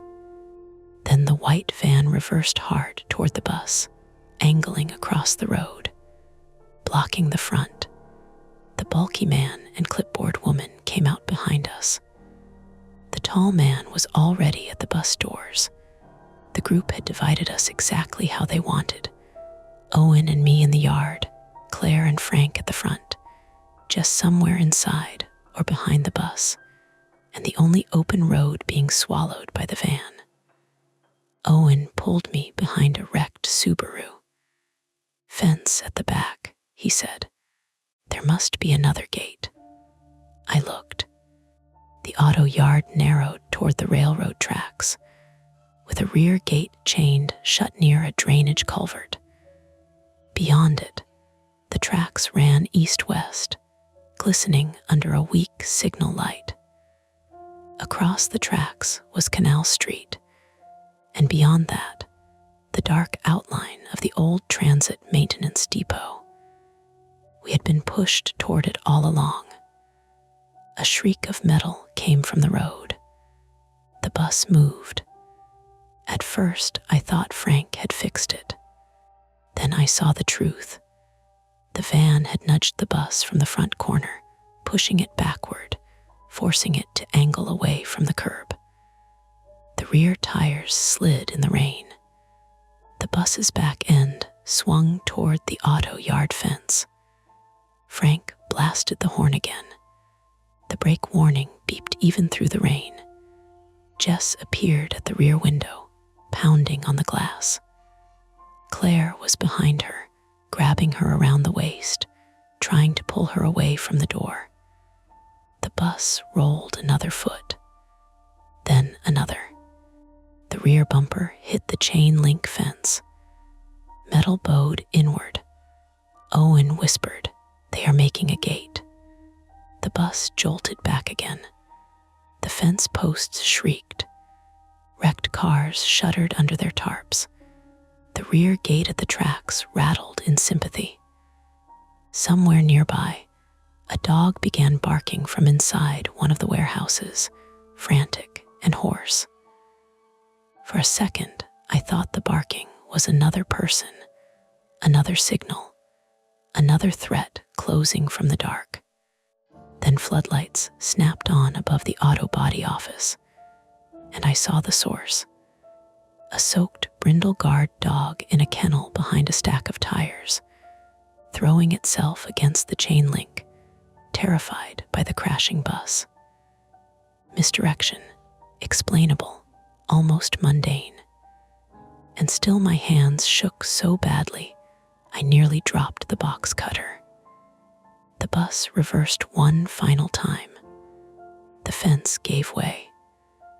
The rear half of the Route 17 punched into the auto yard, tearing chain link from its posts and dragging it under the wheels. The middle door hung open. Frank had not escaped the trap. He had driven us deeper into its intended path. The van swung across the break in the fence, sealing the road behind the bus. No way back to the gas station. No easy route to the warehouses. No clean path to police, phones, light, or witnesses. Only the wrecked car yard, the railroad tracks, Canal Street, and the old maintenance depot waiting beyond them. The tall man climbed through the torn fence behind the bus and called calmly, "Everybody toward the depot now." Owen looked at me. Behind us, the clipboard woman stepped between the cars. Ahead, Jess screamed my name from inside the bus. And then the railroad signal began to flash red. The railroad signal flashed red against the rain. Red on the puddles. Red on the torn fence. Red on Owen's face as he pulled me behind the wrecked Subaru and put one finger to his lips. The bell started a second later. Not loud at first, just a dull, mechanical clanging from the crossing east of us, down where the tracks cut across Canal Street. It gave the whole yard a rhythm. Bell, rain, dog barking, bus horn.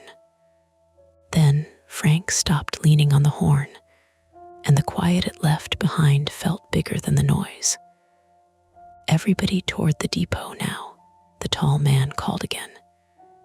He had climbed through the gap the bus had torn in the auto body fence. The white van sat crosswise behind him, blocking the road. Its side door was open. The bulky man with the bolt cutters came through next, breathing hard, his rain jacket shining under the auto yard floodlights. The clipboard woman moved in from the warehouse side, careful between the wrecked cars, keeping enough distance that she wouldn't get grabbed. They had done this before. That was the thought that made my hands stop shaking. Not because I was calm. I was. My knee throbbed where I'd hit the road. My ankle burned from the warehouse door. My fingers were numb around the box cutter.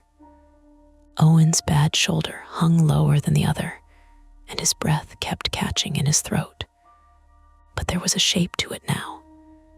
They had badges, radios, vehicles, blackmail, a destination, a sheet of faces. They were not monsters from a story. They were organized people relying on everyone else being too scared, too confused, or too polite to resist quickly enough. "Can you run?" Owen whispered. "No." "Can you limp fast?" "Maybe that will have to do." Across the yard, the Route 17 sat half through the broken fence, rear wheels tangled in chain link. The middle door hung open. Claire was on the bus steps with Frank's flashlight, one hand braced on the rail. Frank stood behind her, pale and rigid, holding the long metal emergency handle from beside his driver's seat like a weapon he didn't believe in. Jess was at the rear window, both palms pressed to the glass. Then I saw why she was not coming down. Her yellow poncho was caught. A strip of it had snagged in the bent rear door mechanism or torn metal from the fence. She pulled at it once, frantic, and the whole door shifted with a grinding sound. If she yanked harder, she might tear free, or she might cut herself open on the metal. The tall man saw her too. "There," he said. The clipboard woman turned toward the bus. "Take Jess first. First." The word made Owen's jaw tighten. The bell at the crossing kept clanging. Red light washed over the rails. Somewhere past the depot, a train horn sounded, far but approaching. "Tracks," Owen whispered. "What?" He pointed through the rows of wrecked cars toward the rear gate. It was chained shut beside the drainage culvert, maybe 50 yards away.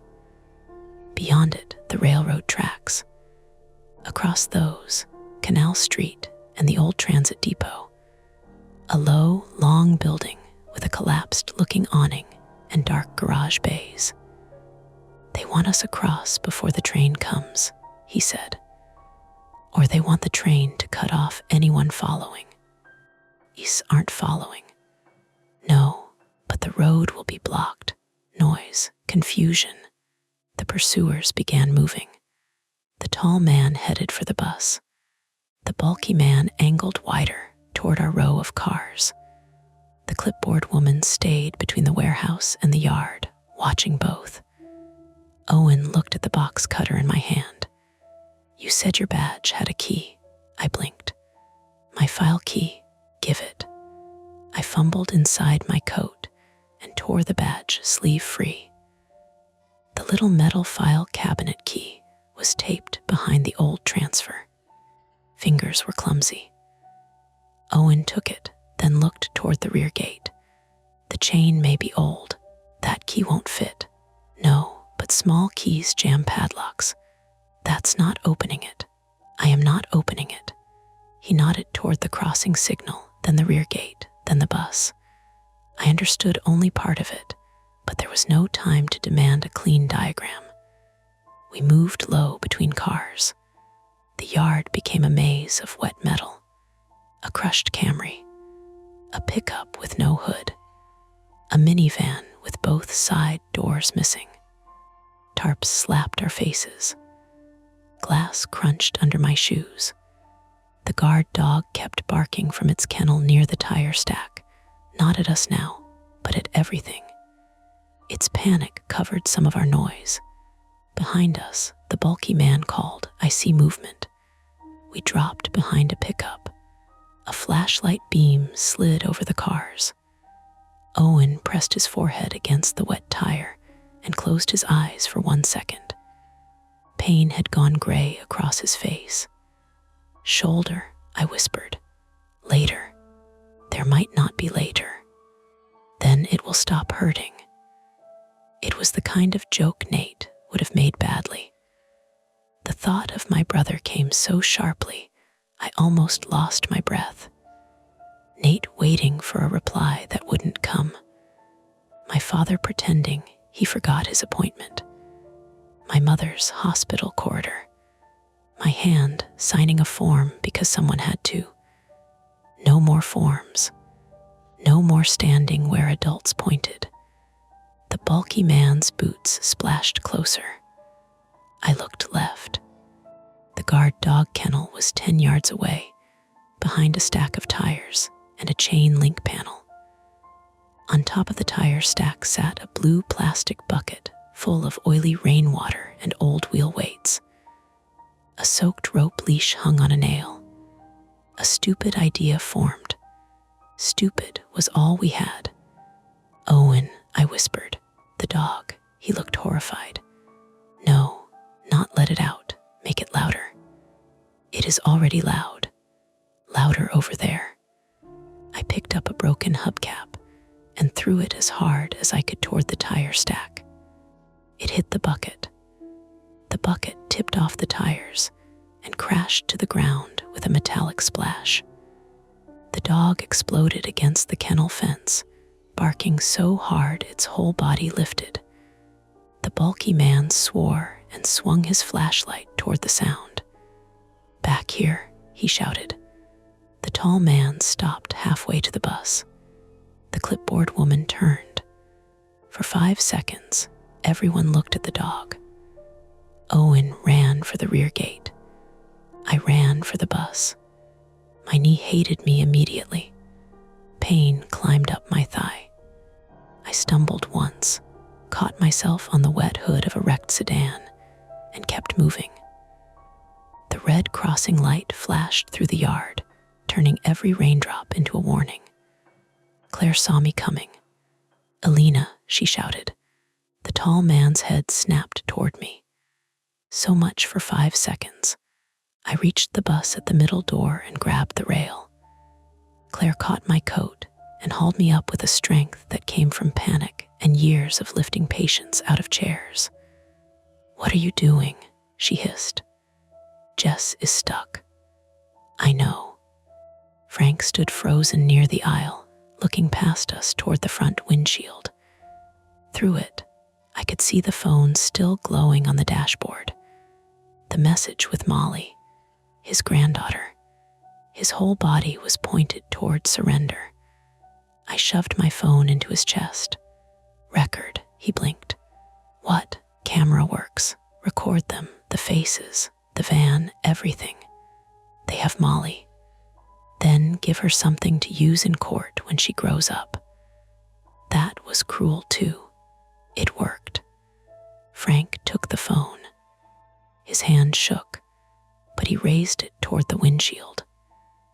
Claire and I moved to the rear.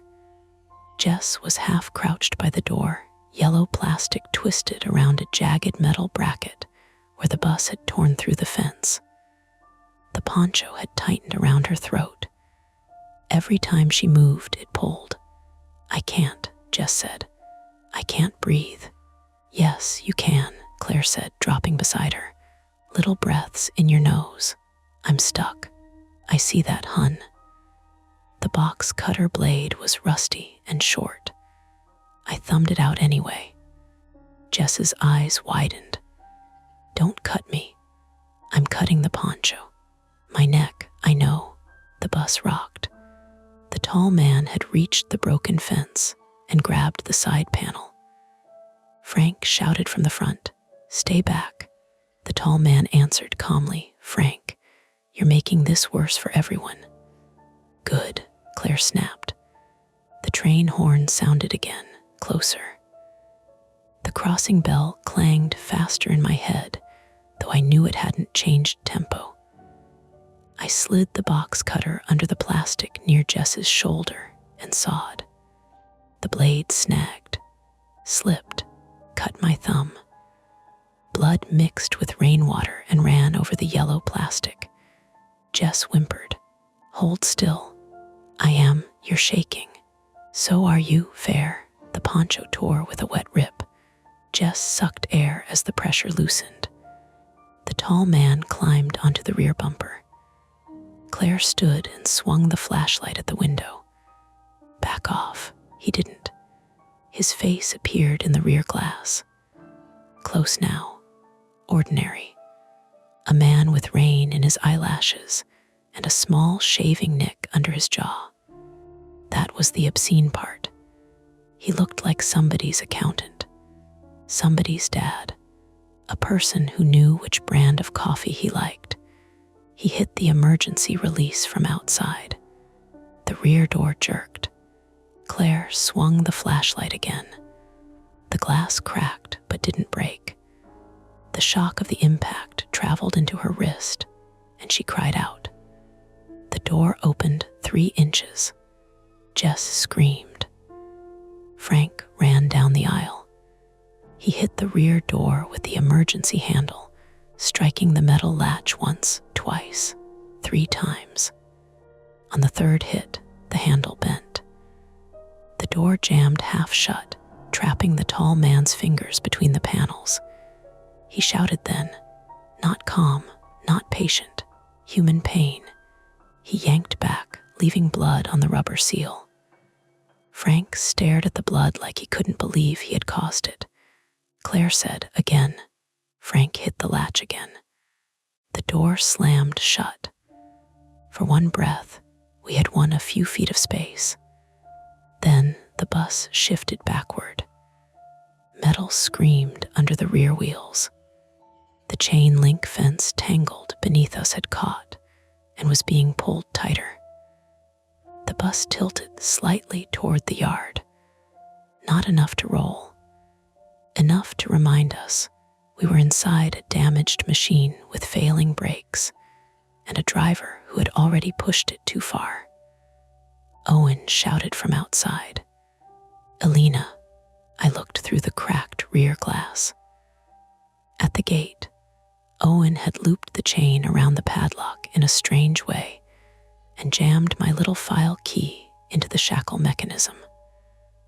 Not to open it, to keep it from closing cleanly again if cut or struck. Then he grabbed the loose end of the chain and pulled it across the culvert toward the nearest rail signal post. The bulky man saw him. He ran. Owen was too slow with one shoulder. Frank, I shouted. Rear lights, hazard lights, anything bright. Frank lunged toward the driver's area. Claire grabbed Jess under one arm. Move, baby, Jess snapped. Don't call me baby. Move, adult woman then. Somehow, through everything, Jess gave one ugly little laugh. Frank hit the hazard switch. The bus lights flashed amber. Front, back, side. The yard pulsed. Owen dropped flat behind the rear gate as the bulky man swung the bolt cutters. They bit into the chain with a hard metal crunch. He had meant to cut the gate. Instead, Owen's jammed key twisted in the lock, and the cutters slipped. One handle kicked back into the man's cheek. He staggered, cursing. Partial success. Not victory. A delay bought with Owen lying in mud, while a stronger man recovered 3 feet away. The train horn sounded again. Close now. The crossing arm on Canal Street began to lower on the far side of the yard. The clipboard woman shouted, "Leave the bus." Now, the tall man, bleeding from the fingers, yelled back, "Take the girl through the yard." He meant Jess. Maybe he meant me. Maybe both. Claire pulled Jess down the aisle toward the middle door. We're going out. Out where? Frank demanded. Anywhere not here. The bus jerked again. The rear end had sunk, or the fence beneath the wheels had shifted. A sharp chemical smell rose from somewhere under the floor, bitter and hot. Brake fluid, burning rubber. I didn't know. I only knew it didn't belong inside human lungs. Frank smelled it too. Everybody off, he said. No argument now. That was how bad it had gotten. We moved. Claire first, then Jess, then me. Frank stayed long enough to sweep his flashlight, phone still recording, toward the windshield and the van.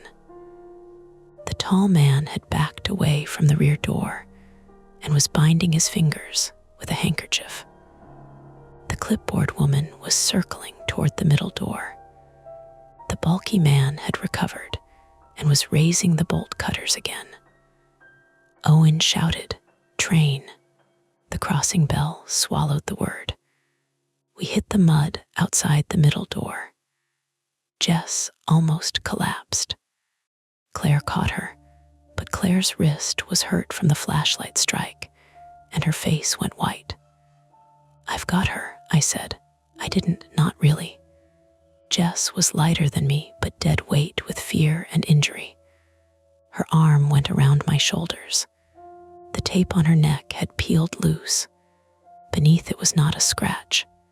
It was a puncture mark, small, round, bruised around the edges, like a needle. We ran toward Owen and the rear gate. The clipboard woman stepped into our path. Up close, she was maybe 35, female, brown hair tucked under the cap, no makeup, no visible weapon. The clipboard was gone. In her hand was a syringe with a capped needle. "Stop," she said. "Jess, you know what happens if you fight." Jess made a sound low in her throat. The woman looked at me. "Alina, you don't understand the danger you're in." "Funny," I said, gasping under Jess's weight. "Feels like I'm catching on." She took one step forward. Claire threw the soup can. It hit the woman in the forehead with a dull, beautiful thunk. Not hard enough to knock her out. Real life almost never gives you that. But hard enough to make her stumble and swear, one hand flying to her face.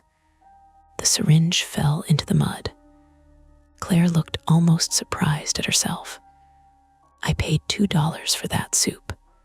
Jess shoved away from me, dropped to one knee, grabbed the syringe, and hurled it under a wrecked car.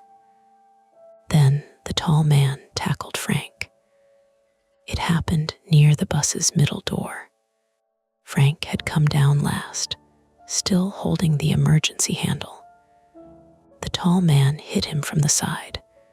They fell into the mud hard. Frank's head struck the bottom step with a sound I felt in my teeth. "Frank," Claire screamed. He didn't get up. The tall man rolled over him and reached for the phone in Frank's hand. The recording. The proof. My proof. Molly's proof. I ran back before deciding to. The tall man saw me coming and swung his injured hand. Caught my cheek badly, more shove than punch, but it sent me sideways into the bus panel.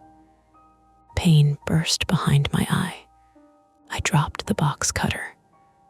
Mud filled my mouth with grit. He reached for the phone. Frank, barely conscious, clamped both hands around it. The tall man kicked him in the ribs. Frank folded around the pain and still did not let go. Something in me tore loose. Not courage, not rage, exactly. Refusal.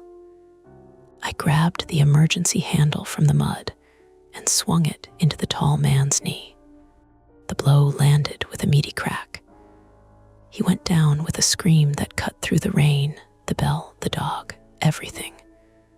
My arms rang from the impact. I nearly dropped the handle. The tall man curled around his leg, cursing. Frank looked at me from the mud, blood running from his scalp into one eyebrow. "Run," he said. I took the phone. "Come with us." "Can't. You can." He tried to inhale and made a terrible wet sound. Rib injury, maybe worse.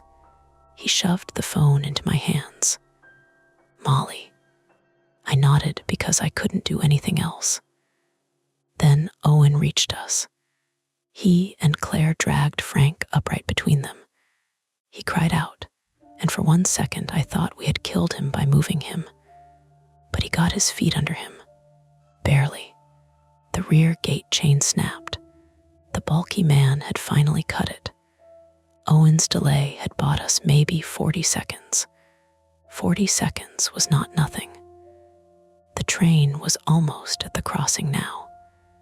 I could see its headlight down the tracks, bright and huge and shaking in the rain. The crossing arms were fully down at Canal Street. The depot waited beyond them, dark garage bays like open mouths. The gate swung inward. "Through," Owen shouted. We stumbled as a group toward the tracks. Claire had Frank. I had Jess. Owen brought up the rear with the bent emergency handle now, though his bad shoulder made every step uneven. Behind us, the clipboard woman crawled toward the syringe under the car. The tall man tried and failed to stand. The bulky man pushed through the gate with bolt cutters raised. We reached the first rail. The train horn blasted. It was enormous now, not a sound but a force. It filled my chest and skull and took all thought with it. "No," Claire screamed, "not at the train. At Owen." He had stopped. The bulky man was too close. If we crossed, he'd cross with us. If we didn't, the train would make the choice for everyone. Owen turned toward the signal control box beside the gate, not the official one for the crossing. A small auto yard service box mounted to a post, wires running to the floodlights and gate motor. The cover was hanging loose, probably from years of bad maintenance. He jammed the bent emergency handle into the box and wrenched it downward. Sparks burst. The auto yard floodlights went out. The gate motor screamed and jerked.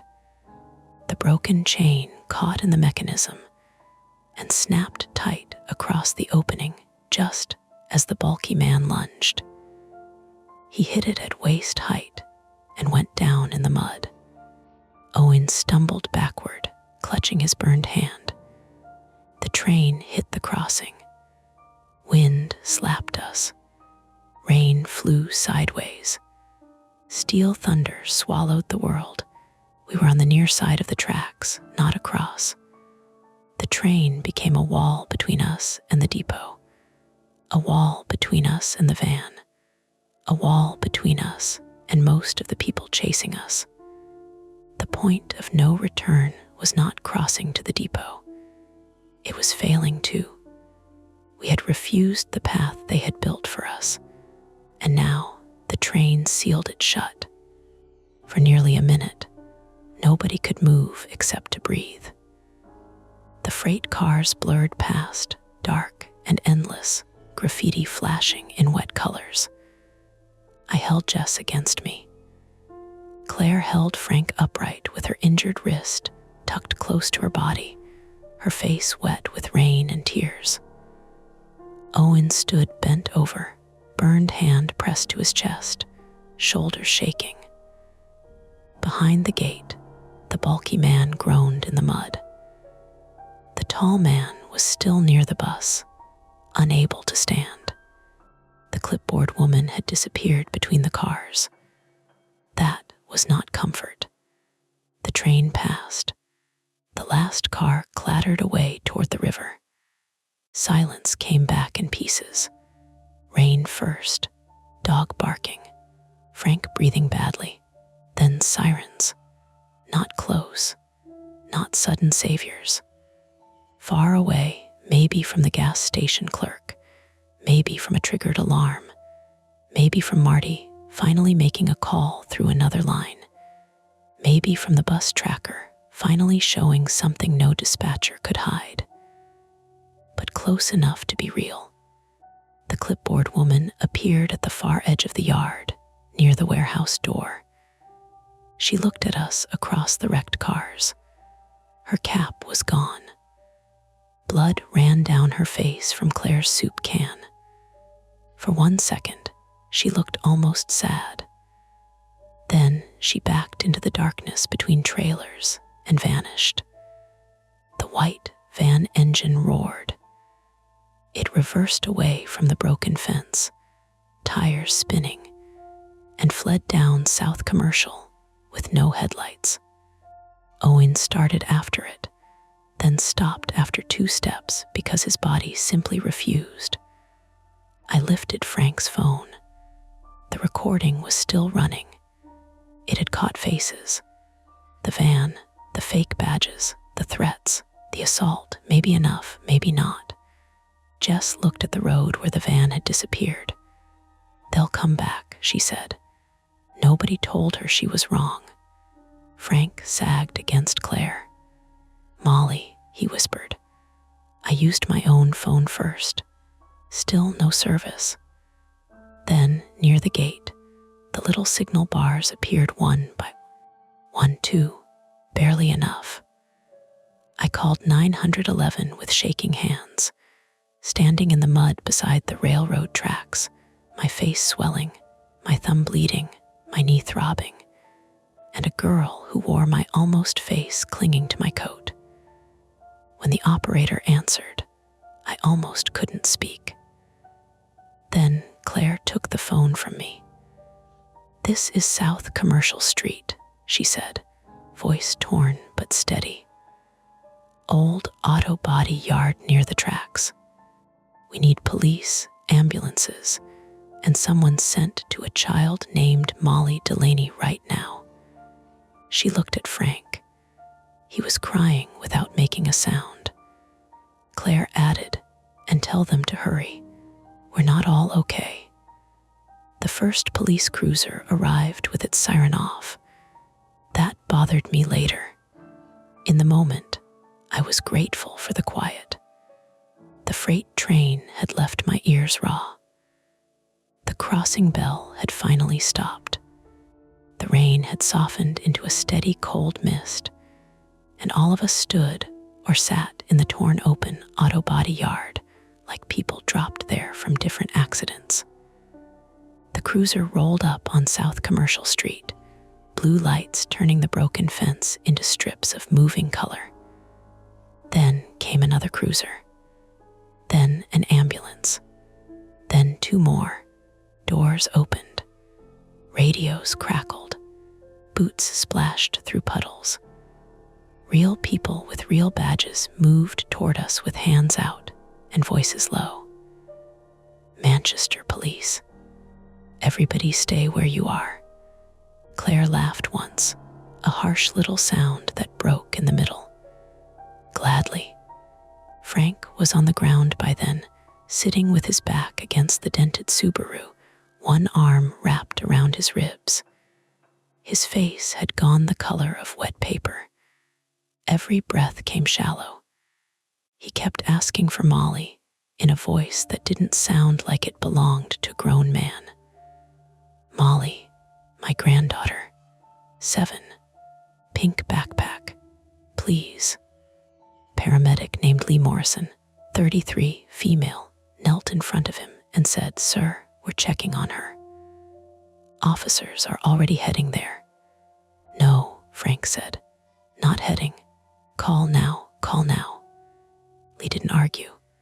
She looked over her shoulder and snapped, "Get confirmation on the Delaney address." That was the first time I saw someone official treat his fear like information instead of noise. Claire sat beside Jess on the curb near the rear gate, one arm around her, without touching too much. She had learned quickly. Jess flinched when hands came at her from above, so Claire kept her arm low, loose, a barrier instead of a grip. Her injured wrist had swollen under the skin, and every time she moved it, she pressed her lips together until they went pale. Owen sat on the rear step of the bus, refusing to lie down even though a paramedic had told him 3 times. His burned hand was wrapped in sterile gauze. His bad shoulder hung at an angle that made my own joints ache to look at. "I am not fainting," he said. "No one said you were," the paramedic told him. "You looked like you thought it. You're gray and arguing with me. That's usually a sign. I argue when healthy." The paramedic sighed and kept rapping. Jess said nothing. She watched every person who entered the yard: police, EMTs, firefighters, tow truck driver, a transit supervisor who arrived in a city SUV and looked at the wrecked bus like he wanted to deny knowing it. Jess watched their faces, their hands, their badges, especially their badges. I understood that part. When an officer asked for my statement, I asked to see his identification twice. The first time he showed me. The second time he looked annoyed. Claire said, "Show her again." He did. His name was Officer Daniel Pike, male, 41, broad-faced, rain beading on the brim of his hat. He took notes in a small book because his tablet kept getting wet. He asked what happened from the beginning. That was harder than surviving it in some ways. Survival is action. Explanation is arrangement. You have to put things in order that did not feel orderly when they happened. I told him about the fare machine, the wrong name, Mara, the phone's dropping service, the detour, the gas station, the van, Frank's warning, Jess, the compromised radio, Marty at the warehouse, the clipboard with faces, the syringe, the train. Officer Pike wrote, stopped, looked up. "Every passenger had your face?" he asked. I hated the way it sounded when he said it. Like a title, like a crazy thing. "No," I said, "not every passenger. Not exactly. Similar features. Similar enough in bad light. Jess and I most of all. Related, I don't know." Jess, 10 feet away, lifted her head. "No." It was the first word she'd said to police. Officer Pike looked at her. "You know that?" Jess nodded once. They checked. Claire's arm tightened a fraction, then loosened when Jess stiffened. "They checked how?" I asked. Jess stared at the mud between her shoes. A detective arrived not long after. A woman in a dark raincoat over jeans, hair braided tightly against the weather. Detective Marisol Venn, female, 38, had the tired directness of someone who had already learned not to waste softness, but hadn't lost it completely. She spoke to Jess first, crouching so she wasn't above her. "You don't have to tell me everything here," she said, "but I need to know if there are other people in immediate danger." Jess looked at me, then at Claire, then at the old depot across the tracks. "Yes," she said, "that changed the yard. It didn't become louder, it became sharper. Police moved to radios. Another ambulance was called. Someone requested units at the Canal Street depot.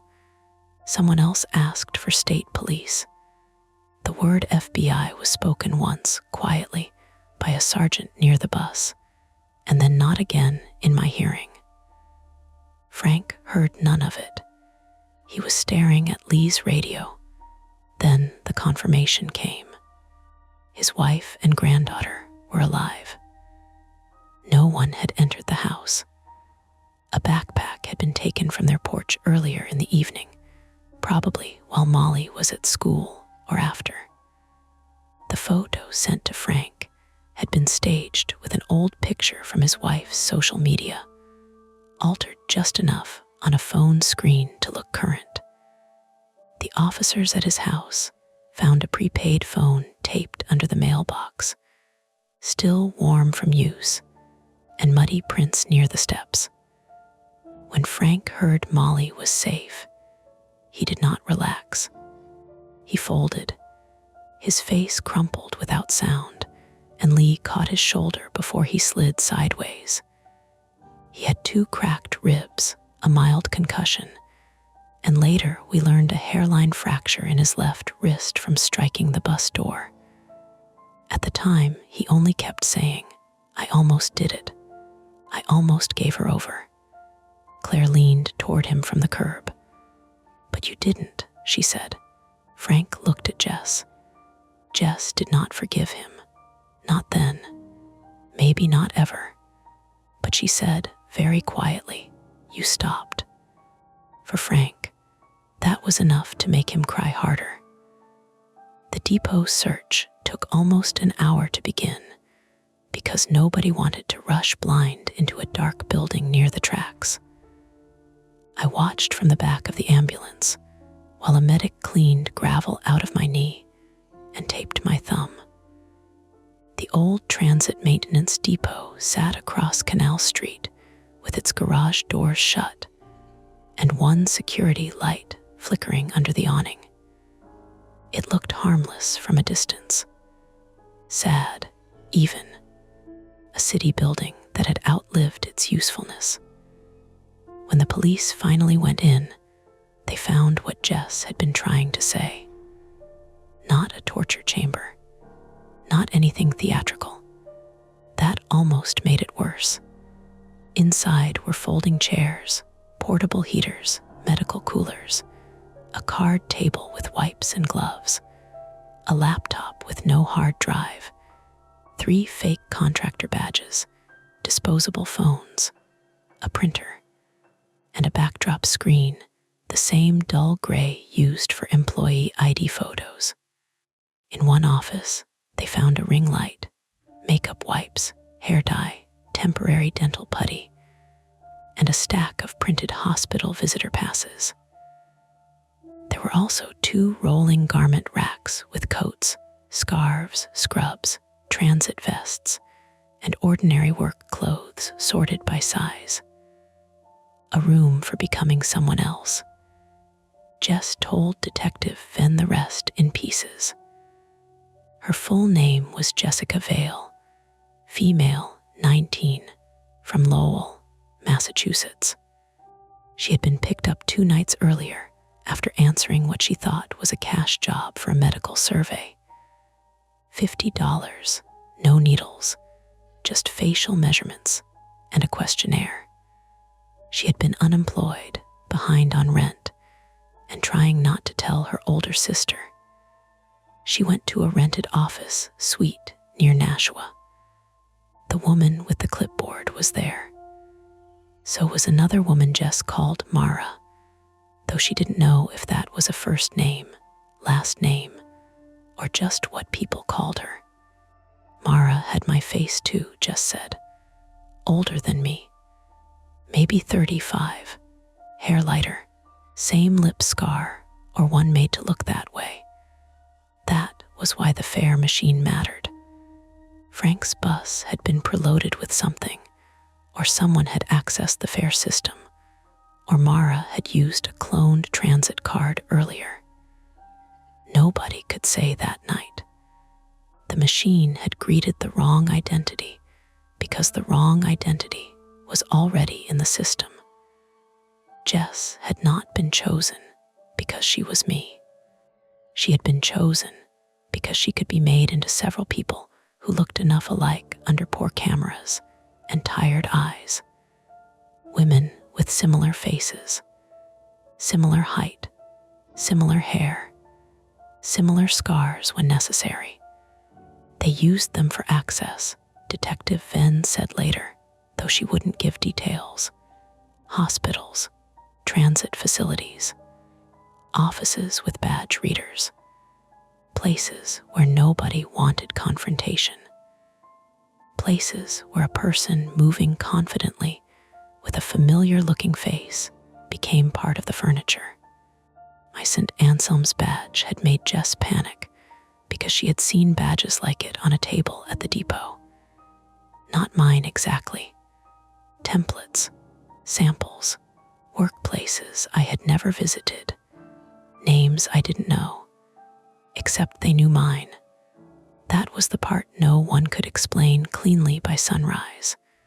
The police theory was that my information had been pulled from some compromised vendor system. Hospital records contractors, transit payment data, maybe both. My face from an old employee directory photo, my scar from social media or a security camera still, my route from routine. Routine, I learned, is a kind of address. The gas station clerk had called 911 after the bus drove off and the van followed. He had also taken a blurry photo of the van's back end. Not enough for a plate, but enough to show the peeled blue stripe.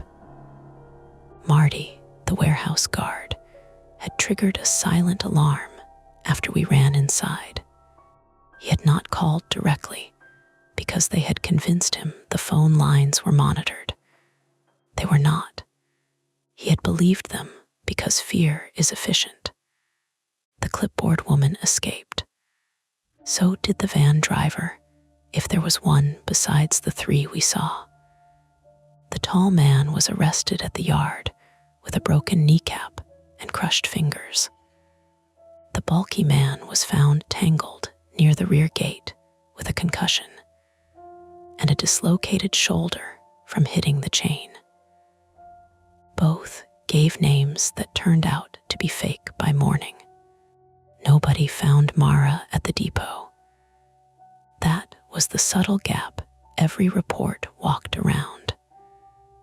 Jess was taken to Elliott Hospital under police watch.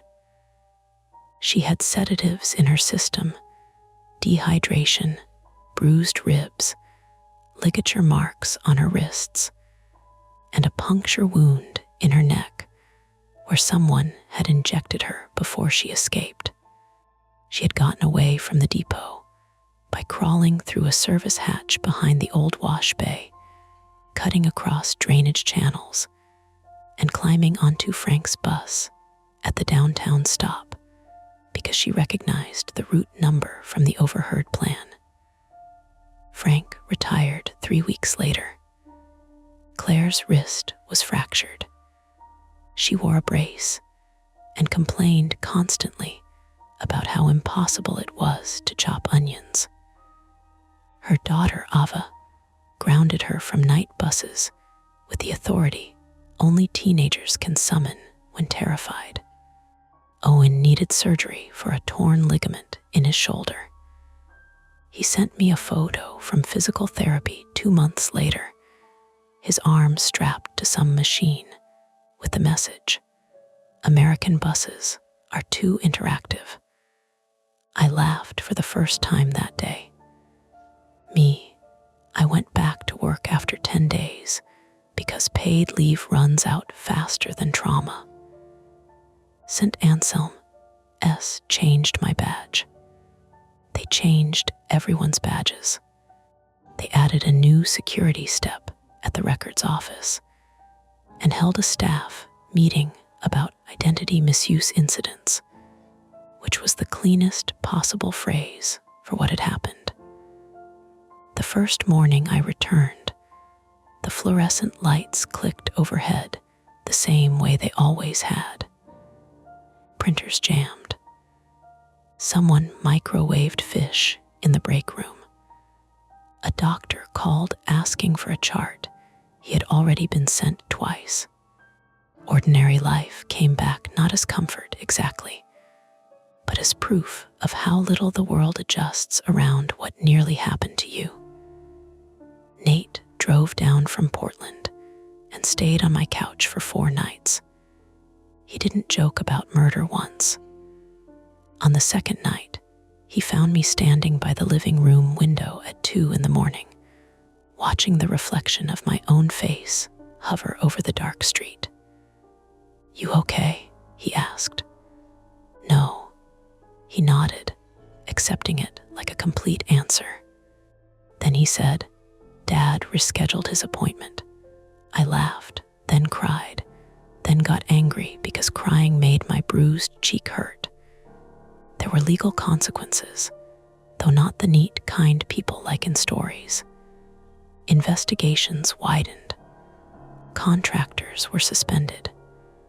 Transit employees were interviewed. Hospital systems audited their vendor access. The 2 arrested men were charged with kidnapping, assault, criminal restraint, and conspiracy-related offenses.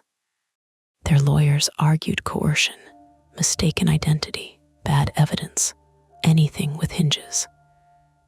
Frank's recording mattered. My insistence on proof mattered. That did not make me feel proud. It made me tired, because the video had my voice in it, high and breathless, shouting while Frank was kicked. It had Claire screaming, Owen cursing in German, Jess making a sound I still sometimes hear when a bus brakes too hard. The footage helped. It also kept the night alive. 3 months later, Detective Venn called me in to identify recovered items. In a plastic evidence bag, they had my old employee photo printed on heavy paper. Next to it was Jess's. Next to hers, a third woman's face.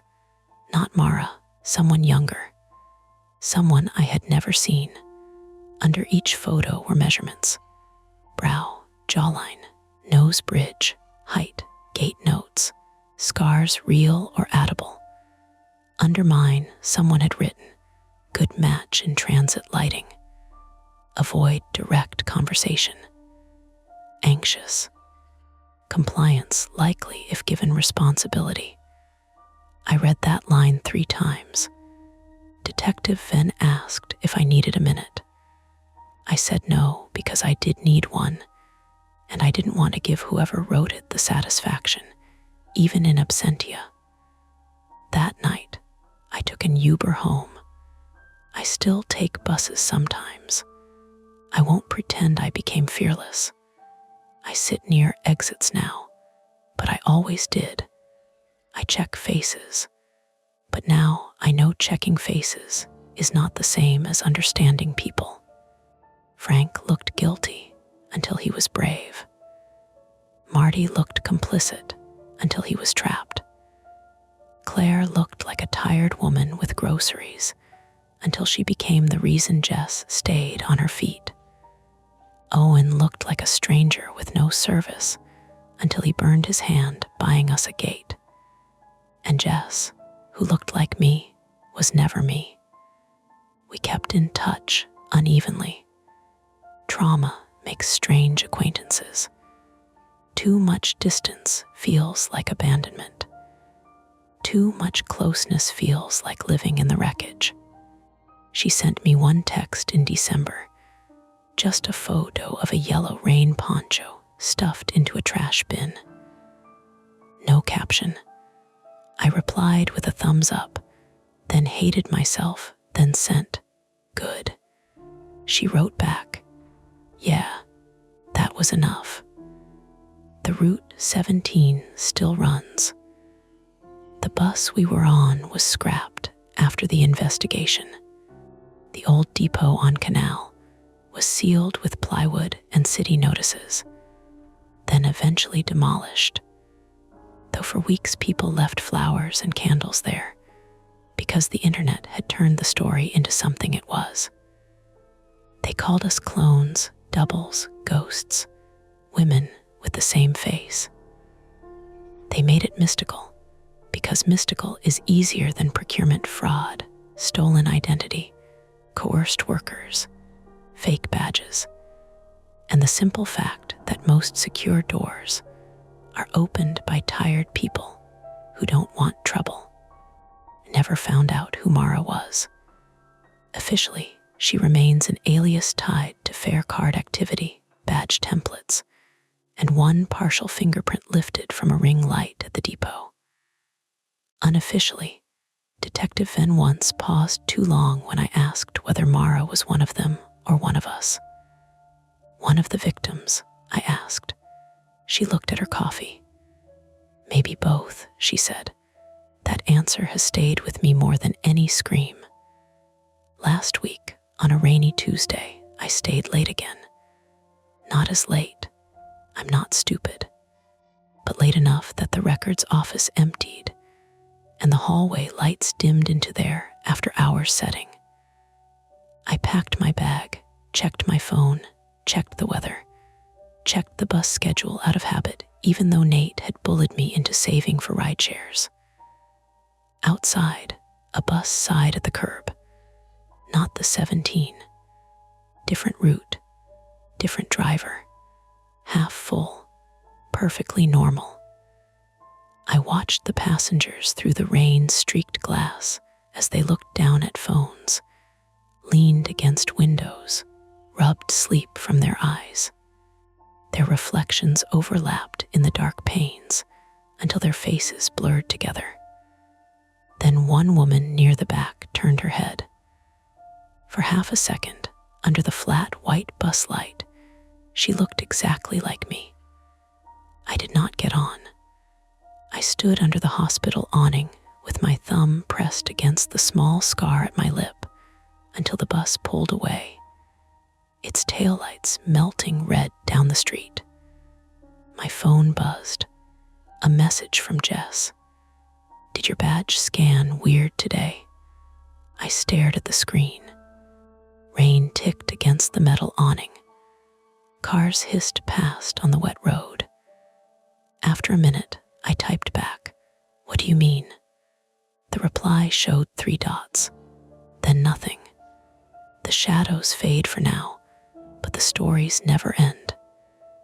Don't forget to hit like, subscribe to Mia Horror Stories, and join our community of horror lovers. If you're hungry for more, check out the next video. Just remember, the scariest part is often the one you don't see coming.